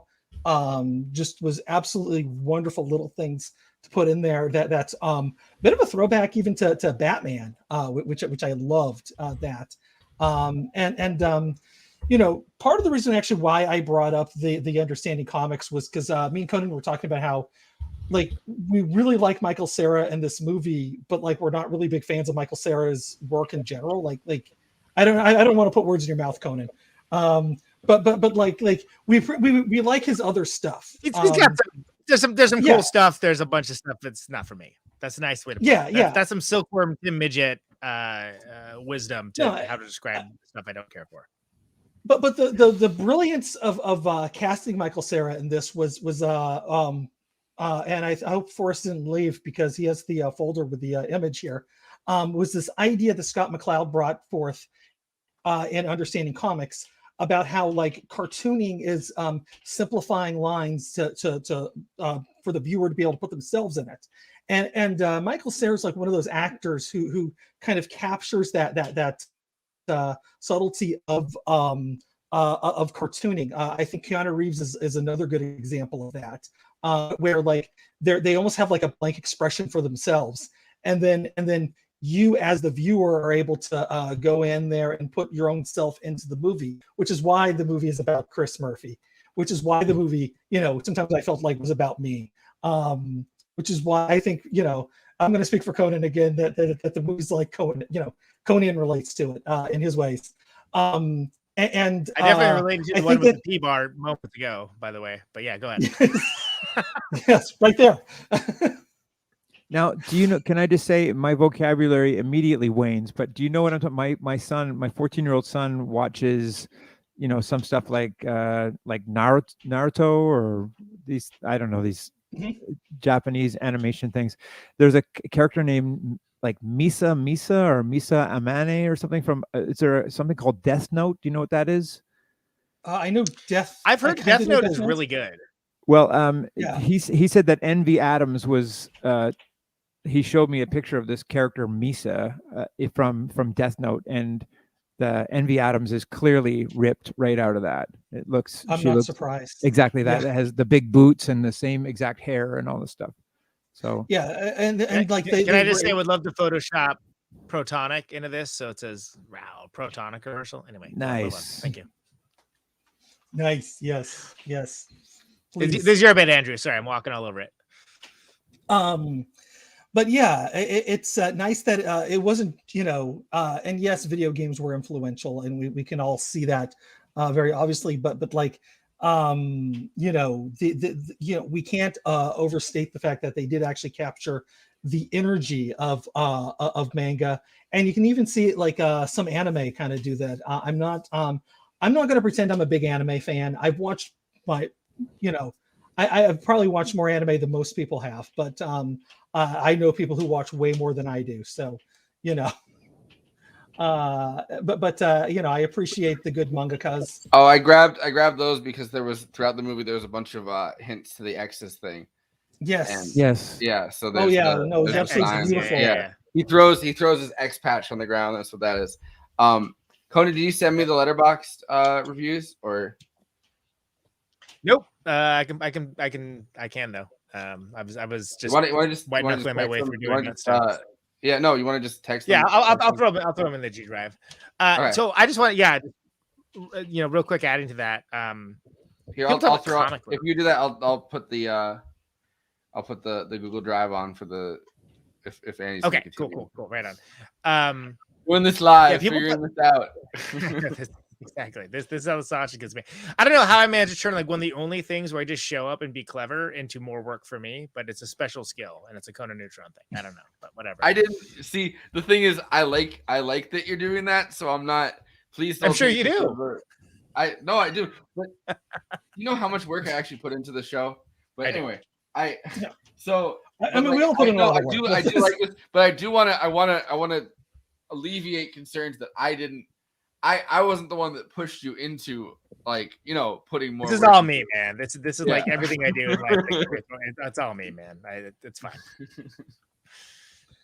People are like, wow, you're gonna really work Conan into his grave on this podcasting thing. Hey, while we're doing this, Chris, you got any other fun stories about doing Scott Pilgrim versus the World? I think I blew through most of my boring stories, but thank you for giving me the opportunity. I just have them written with no rhyme or reason, so I didn't No, that's really. great. Well, That's that's great because you've been on my show twice, and we didn't really get a chance to get too much into it, other than a few things. So I think that's really interesting. I have one aside is that the acoustic guitar of Stephen Stills, they were just had all that Gibson brand new stuff. So I brought in pictures of Willie Nelson's guitar. So that I think became one of the reference points for they really banged up his acoustic guitar. Yeah, I was thinking that with that Willie close Nelson. up. Yeah, because he has that big hole in it now. Willie does. Yeah. Yeah. Because he's where he played stores it all the so- weed. Yeah. Not Now legally it's- now understood. it's That's pissed, good. dude. That's back to me being clever. It's a strength for me on this show. I feel, So He's good. gonna get pissed when eventually like weed's legal and he's put a fucking hole in his guitar. But So is I mean- weed illegal down there? Some Depends on the states- state. yeah, it goes state by state. Right. That's why you only play those blue states, though, right? That's right. Especially Chris. Yes. Actually, he plays Noted the green stoner state. Chris the Murphy. one Cuomo connection is that it felt like Keep so- it brief. no, so it felt like when Cuomo got caught, he suddenly weed suddenly kind of got legalized after kind of promising for a long time it would, and not doing that every time. So I was wondering if he had stayed governor and just kept getting caught doing things, would more and more stuff become legal? All of a sudden, he gets caught with more, and he's like, "Oh, all right, well, I just hit 15. Is cocaine's legal now in the state of New York?" Or he you'd have Medicare or something. Yeah. like Medicare. Well, I don't think that's ever gonna happen, but I feel like you could legalize more and more drugs. But that's how we get implemented as a distraction. But As a yeah, distraction but from the that's what I'm sex saying. scandals. I feel like legalizing drugs is the best distraction, No, right? the taxes from cocaine will fund your health care. We have more money than we know what to do with. Fucking Cuomo looking like Scarface with the desk and the cocaine. Everyone tuning into the show just to hear Chris Murphy is very puzzled right now. What show did I tune into? Tell me more about American politics. Continuing to, A lot of that's cocaine, American apparently. politics, and not just jokes that came up with it. So going into the comics part of this, where we left off, I felt like I found it very interesting. This movie seems to be connected to the comic part of it more than I feel like I've never seen that necessarily in a movie where it's connected to the comic side of it without being in an animated movie. To this level, right? Tank Girl every time. tried. If you've ever suffered through Tank Girl, I have it on DVD and seen it multiple times. But I remember trying. Ice-T as a kangaroo. Yes. Yeah. That's all It's you worth need it for that alone for someone like me. Sorry, that's all I the- know him as. Does he do something else? I'm sorry. Yeah, he does other things. Also, early Naomi Watts role. She's Jet Girl in that. Yes. It's got Malcolm McDowell as the villain, so right there. Yeah. You got so many things right about the movie. It's just Does he hit the kangaroo right in the yarbles? but the movie's a little incomprehensible, the way it's put together, because it is so like they tried to do Scott Pilgrim and failed. And so I have a feeling like Conan's vision of what would the world look like with movies trying to look like Scott Pilgrim. We'd have a lot more tank girls than we'd have Scott Pilgrims, as for one thing. So you're thinking it'd be more like sort of hacky, good attempts, but what we call in my camp, good guys, bad band, GGB. Yeah, and I went to the museum That's to not the see. GG I would have thought of with. I begged my parents to take me to the red carpet theatrical release where they had the comic book celebrities on the red carpet. So it was like the creators of the Ninja Turtles, Neil Gaiman, all those kind of people just showing up on the red carpet to go to the Academy of Music to see the movie. They wouldn't do that. I tried to go see the film in the theater, and they actually tore down the theater. It was in the newspaper, but the theater was gone. Well, they heard you were coming. They heard it was how bad the movie was. It's over, Johnny. So Tear it bad. down. They had to destroy the theater. I love Tank Girl, but it is an incoherent mess. And I think Scott Pilgrim is what Tank Girl was achieving, trying to achieve, but didn't quite do it. Sadly.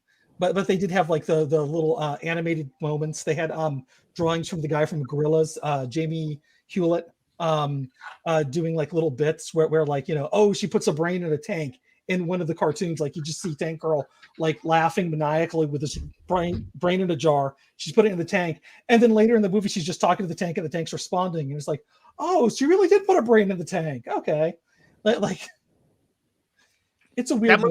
That movie's on cable a lot recently for some reason. I haven't really figured out why, but I've got to see Ice-T as a kangaroo quite a bit lately. Yeah, no, and he's more great. than you would expect, which is zero. Are we about to watch something, or do you want to hear my dumb joke? Yeah, no, we're not about to watch it. This is just I grabbed certain screenshots from the movie. Go ahead. So my kid is 14 and he's really into gorillas now, and he's telling me the names of these people, and one of them is Murdoch, and then I was conflating Blur and Radiohead, and I was thinking Murdoch, and sorry, anyway, I ended up, my joke in my head was Kid A Team, like Murdoch was on the A Team. On the A Team, yeah, of course. I was just thinking the Kid A Team, and just like take scenes from the A Team, but like with Radiohead, Kid A, music over top of it. Anyway, that's going to be my. I'm gonna try and get 1 million hits on that. Anyway, so what's this about, Cuomo? I would totally exactly. Cuomo sexually harassed the girl. No, moving on.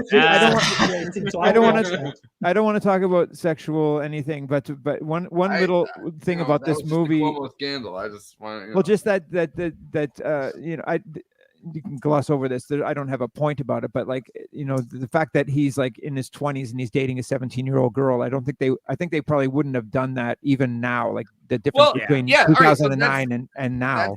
That's something to talk about, because I think that, I wrote down notes about this, and you know, I don't have a lot more to say about it. In fact, I don't want to say anything more about it, but yeah, it's just something that I figured is kind of, even at the time, was a bit risky, but now I think they wouldn't do it. Well, I agree. Forrest, you have notes about it, but you're trying to get it in during Moxie Fruvus references, so you understand. Exactly. Well, I don't want to make any jokes. No, I agree with that. I don't think they would have done that now, but it's interesting that I think that they make sure to tell you, like, oh, this, like, he shouldn't be doing this. Like, even this movie also kind of gets shoehorned in during a specific time where it seems like mainstream movies and TV are finally kind of, at least in America, are kind of, I mean, at least in the US, you know what I mean? Like, are finally kind of starting to accept the fact that people are gay, and you can have gay characters, and the gay characters be the sassy side character, but you know. Yep. Like, and I think that they take great pains to do to explain that they don't even kiss, like they're not sexually involved, and he hasn't even kissed her. All he's done is held hands with her. I think that they were trying to be careful about it even in 2009.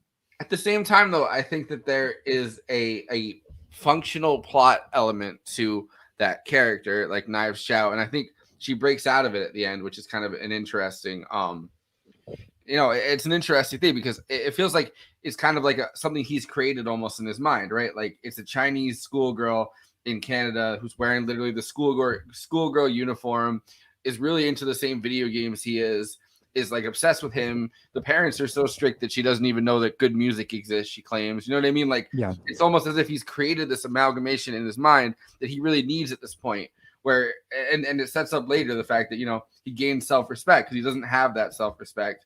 And he's creating this character in his mind based on the anime he's watched and the video games that he plays, that he's like, oh, this is someone that's so not subservient, but like, so like looks up to me to the point where she's like, oh, you're like the first music I've ever heard.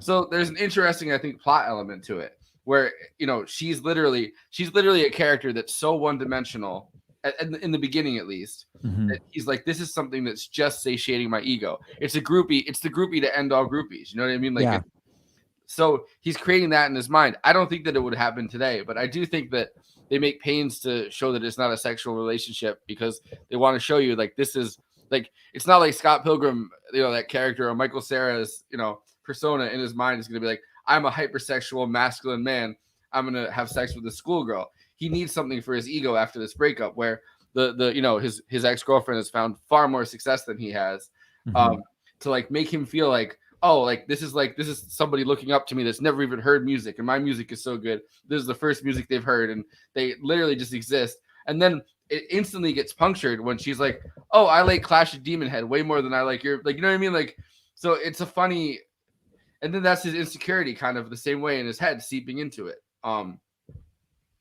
So it's interesting, but it's also, yeah, it's I don't think it's something that would happen right now.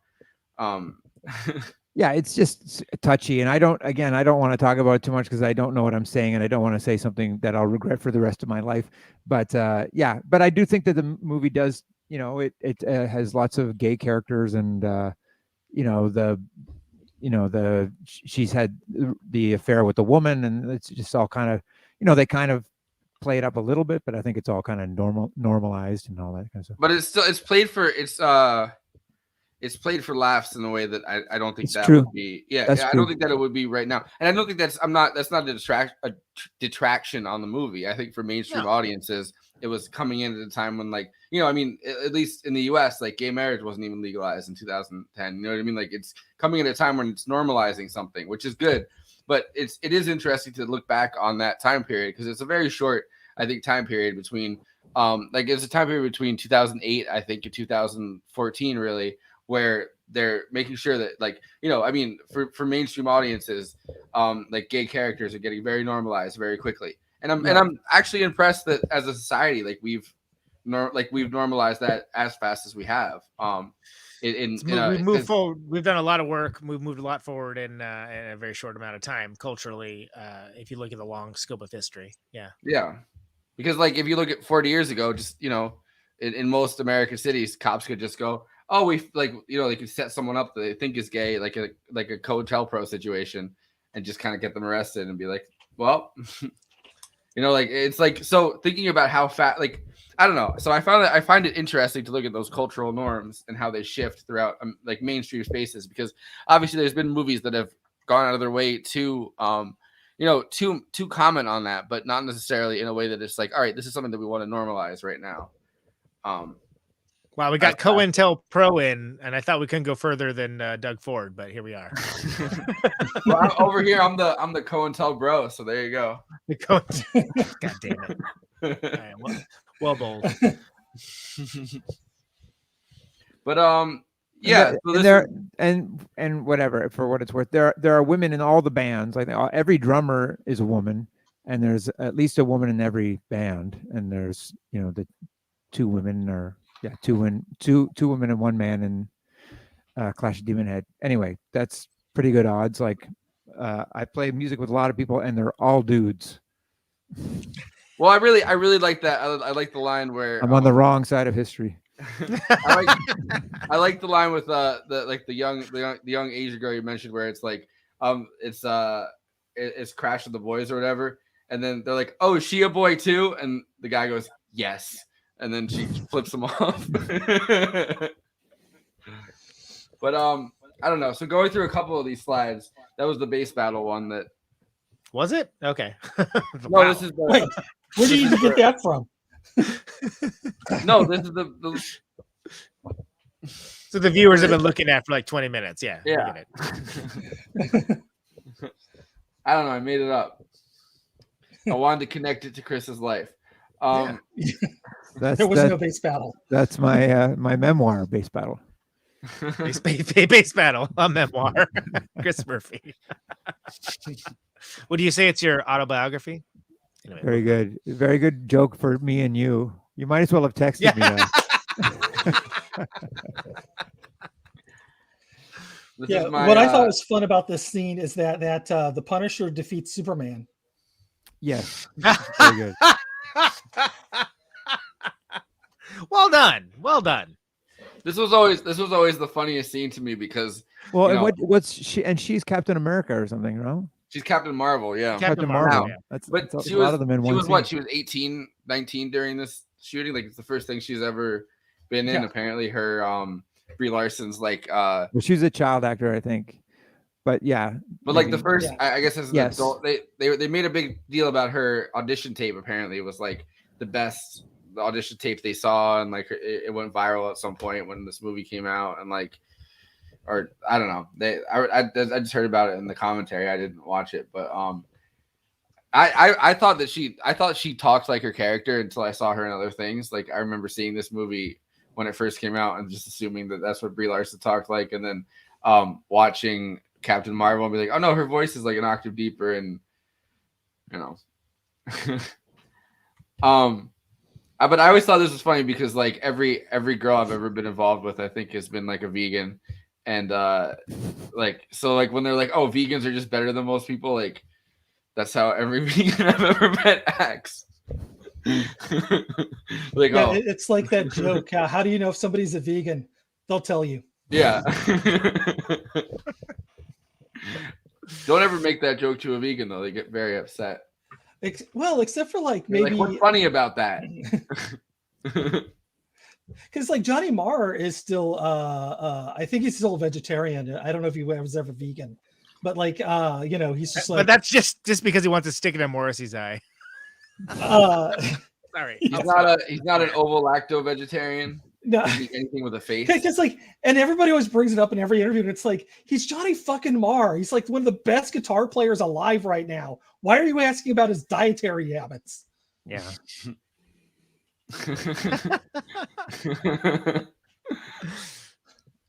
All right. So there's, I mean, yeah. So I like that this is I like this movie is connected. It's connected to, I feel like, the comics and like these styles of drawing and like, you know, intrinsically. And I don't feel like necessarily a lot of movies do that. Because I think O'Malley actually made those posters like that. Yeah, Probably. I think I was watching something where you saw him drawing those for the film. That makes sense. He was around. He was there for a lot of it. Cool. yeah. And I like this part too. Yeah, I mean, I don't necessarily, you know, there isn't too much more that I wanted to. So if that would be, I would if that was a meme, I would say Godzilla versus Kong 2021. And I would crack myself up, and that's really worth it for me. Yes. For amateur meme work. Yes. Folks, like most of my music. Anyway. You ready to do the letterbox, and then I'll go to final thought? It's been a minute. So Chris, this is I'm going to direct this directly at you. There's this, I'm not sure if you're familiar or not, but there's this site called Letterbox that is sort of like a social media for people who like film. And it's a social media, people like log the movies they watch, log movies they want to watch. They review them, you interact, et cetera, et cetera.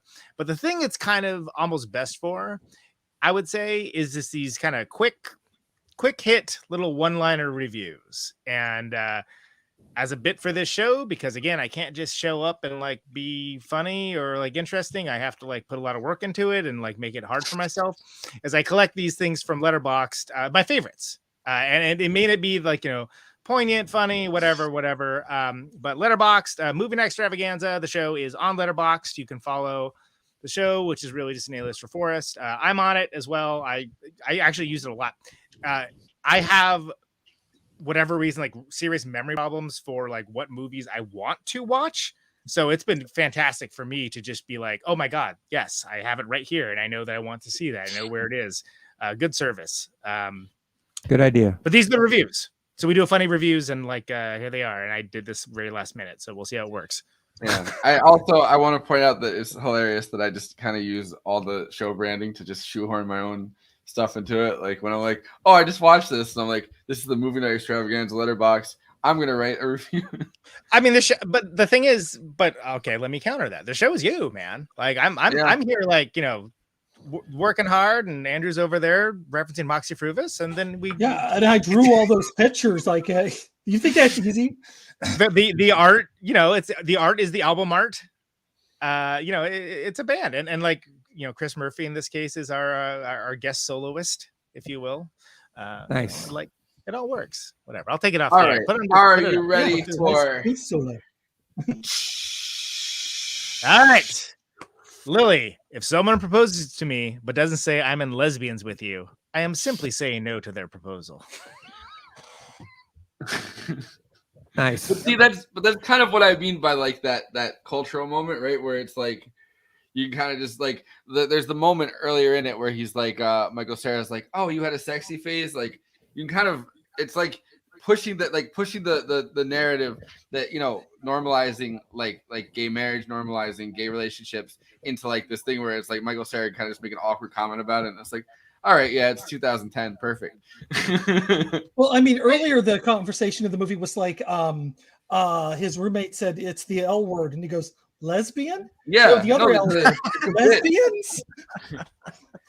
But also his roommate's gay, and then his roommate says, even I wouldn't date a 17-year-old. Like, you know what I mean? Like, it's like a I don't know. It's on the cusp before more evolved times. But anyway, we can all that's Lily there with that one. It's on that cusp, but also like riding that cusp hard. You know what I mean? Like it's like progressive for 2010. You have to look at where we are now, and it's like, so it's an interesting thing that I thought about watching it this time. I would let any of these ladies punch me in the boob. that's Muriel.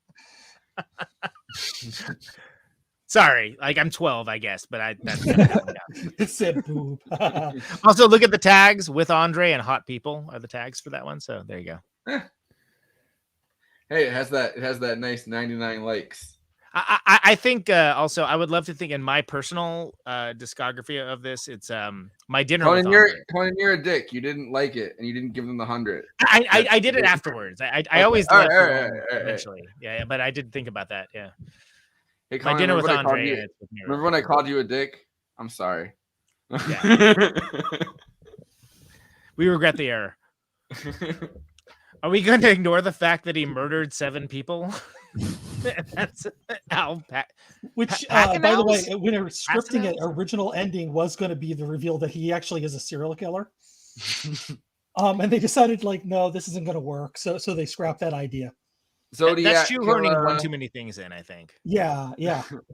Yeah, I watched it with my kid, and he was like he was noticing it. He's like, he's killing these people. Like, he was kind of put off by that. He also gets killed, but because he's the main character. I'm not going to say hero because he's not the hero, but he's the main character of his own story. He can respawn, but right. He does Protagonist. Yeah, protagonist is the word you want. Yeah, but not even protagonist, because he's kind of also the villain. He's antagonizing himself. Mega Scott Pilgrim, the antagonist. We get antagonized frequently by Mega Conan, and it's not. Yeah, I feel antagonized by this bit. Let's move on. There's a tiny little inside baseball thing when he's talking to the evil Scott at the end, and he's talking about a restaurant that he goes to, and they put something on waffles or whatever the comment is. But he's talking about a little breakfast place called Saving Grace in Toronto. Anyway, just some inside baseball. Sorry, go ahead. Matthew Film Guy's a hater. Yeah, I was gonna say this one is so Matthew Film Guy is a regular on the show and a friend of the show, and I had to pick this one because he's a bit of a film buff, but also has very we'll just say selective tastes, right? So, but that's not. But see, there's a deeper connection to this.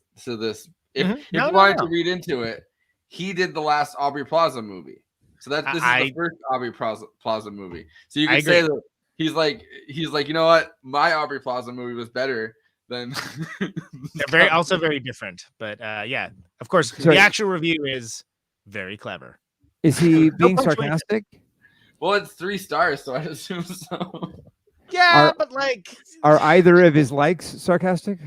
It's hard to tell. You can't really tell a sarcastic. One of the likes is Conan. One of them's me. Clearly, I like. Which, by the way, you liked this one before saving it. You didn't like the other one to give it 100 on the show. So, but this guy needed some likes. I love having Matthew Film Guy on. It's just, I don't know. I just every time I see Aubrey Plaza in a movie, I think like, oh, like, that's Matthew Film Guy's future career. Like, sorry. Well, half the audience wants to talk about Aubrey Plaza. Matthew Film Guy makes movies. Yeah, he worked as an editor on the film Black Bear. Yeah, he made the movie Black. He edited Black Bear. Sorry, he also teaches a film class, and he's a very knowledgeable guy. What's his connection to Aubrey Plaza? Or is it real or imagined? Black Bear is the last movie she did. Oh, okay. And Yeah, That yeah, doesn't yeah. even sound like she's dead, but it was the movie that came out right as the pandemic started. Matthew Film Guy edited Black Bear, and he went to Sundance and stuff. He finally got to edit a feature film because he's been an editor for a really It long was time. actually really interesting how he did it too, because he was on set editing the dailies, like as the movie was going on, so they could figure out pickups as they were filming. Oh, that's So good. so it was actually kind of an interesting creative process. Good movie, good dude. 2 likes. Yeah. Anyway, moving on. And then I think the last one, Oh, right? yeah, Oh no, was no. that did I super That wasn't the Super last Five? one. No, Scott earned the power of self-respect. There you go. Yeah. Can I- Matthew Film Guy earned the power of self-respect. Can I tell you my son's two-word review of Jaws? I tried to get my 14-year-old to watch Jaws, but we had to turn it off after the first act. He wasn't having it because it was scary and boring. I just thought that was such a funny combo of things. Anyway, one of the greatest movies was scary and boring. I just thought that was such a funny review of such a great classic. When I was a kid, my parents would always talk about Jaws when we were in that main house that I was talking about. It Yep. was like on the water. They'd be like, "We should watch Jaws this summer," and it was like, "That is not the movie I want to watch." Hey, before I forget, Chris, you're playing a show tomorrow, right? I am, Sloan's yeah. doing I'm some playing, the first show since March 2020, I guess. Oh hell yeah! And, Yeah, it'll be fun. So if you want to go see some Sloan, go get it. It's That's, you're too late, but yeah, I think it's going to be fun. Yeah, it sounds it. It's supposed to be like an intimate show, I understand. Every show now is intimate with us as our fan base dwindles. No, I'm just kidding. It is it's limited capacity. So I think you can play full capacity shows in Ontario here, but our shows, they weren't even announced, and you could still, anyway. We kept it at limited capacity just because we thought that people might want to not be packed in like sardines. So we're playing a place that holds 1,000 people, but it's capped at 250. But we're playing 2 shows tomorrow night and a show the next night. So it'll be It's fun. a Phoenix, right? That's right. It's called the Phoenix.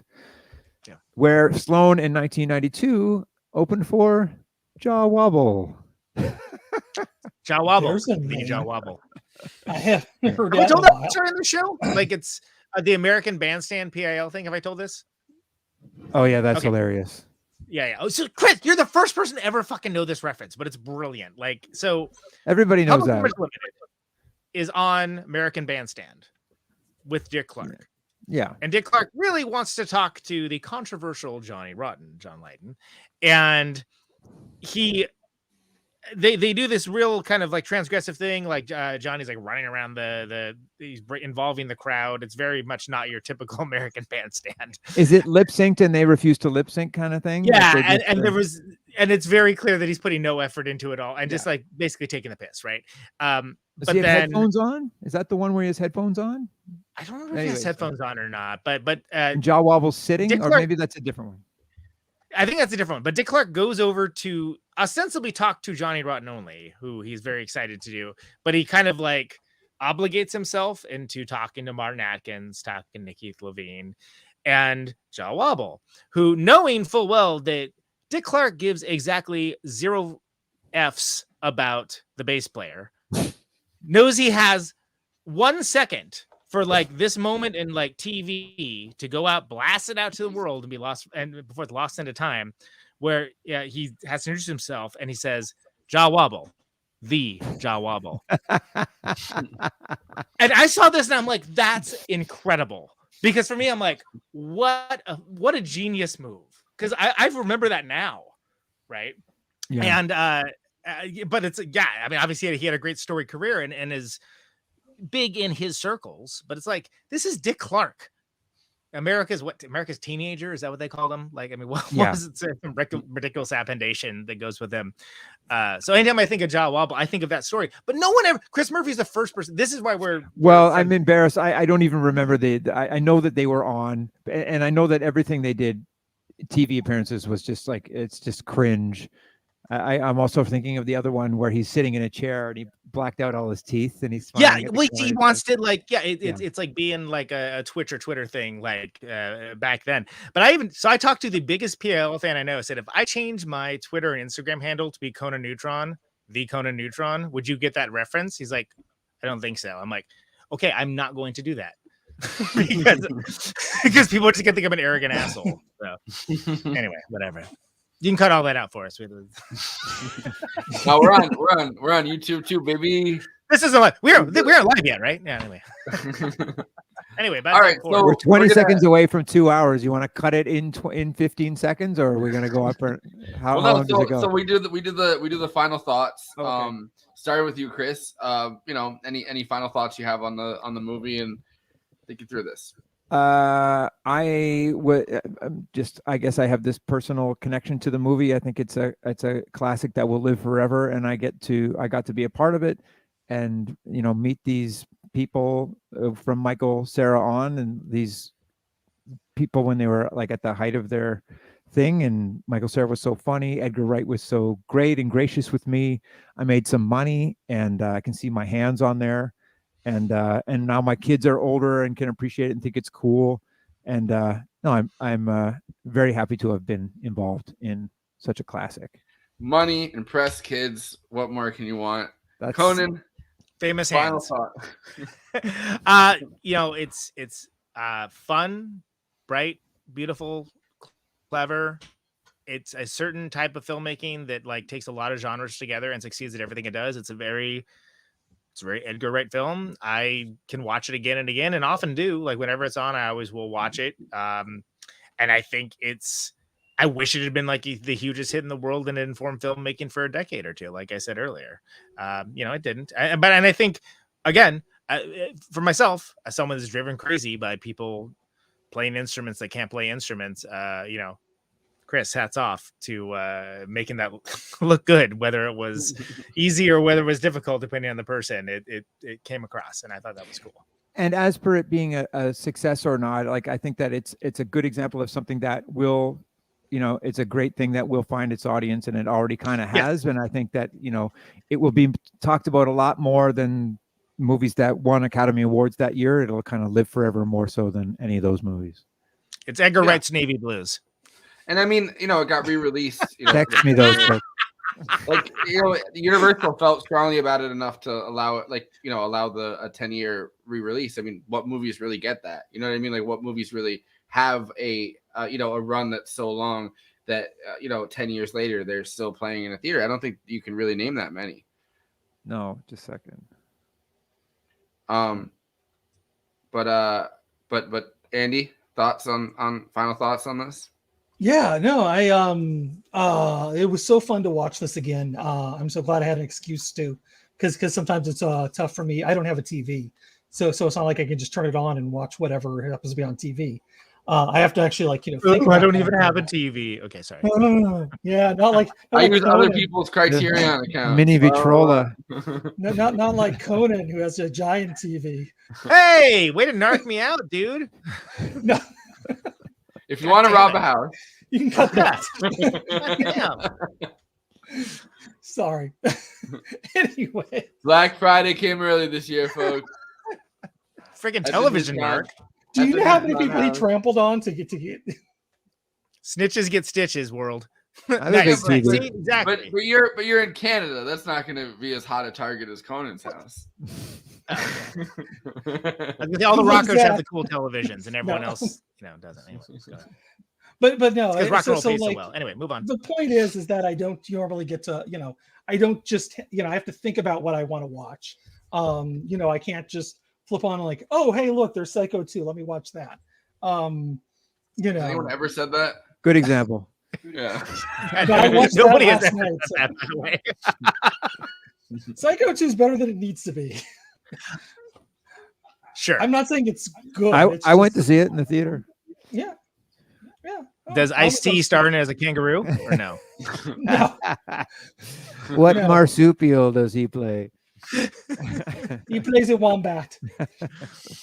Anyway, I always do this. Like Andy has like good final thoughts. I just run like shtick over all of it. Like it's pretty consistent. I have Yes. I have a series of Chris. I have a series of people just vying for permanent co-host status that are just ripping each other apart on this show. It's a I've beaten them all though. Anyway, True. Can't we all get along? Let him finish. Come on, shut up, Conan. Gideon Neutron over here.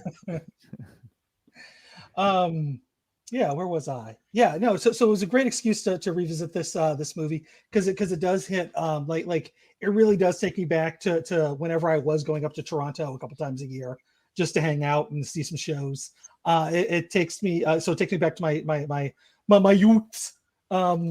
It takes me back. You know, it's a comic book film.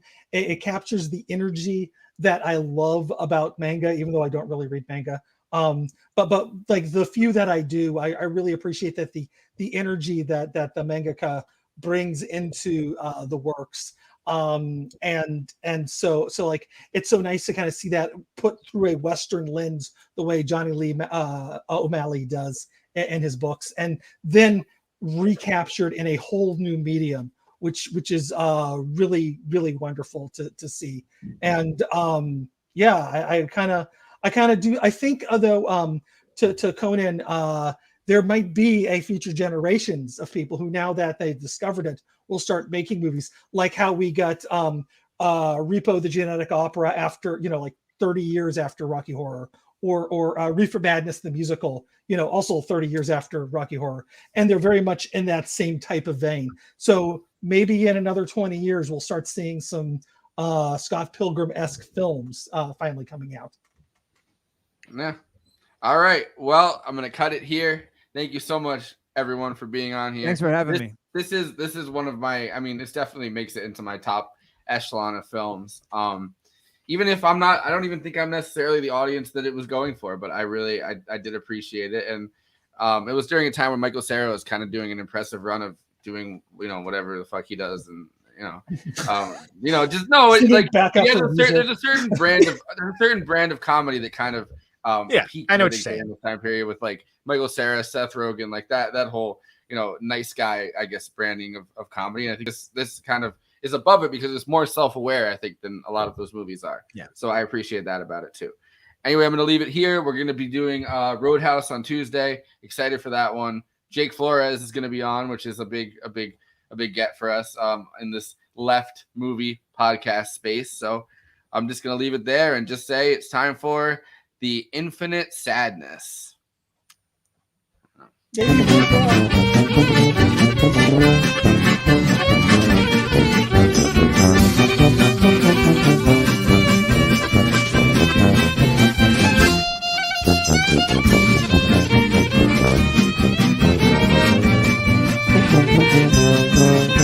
Thank you.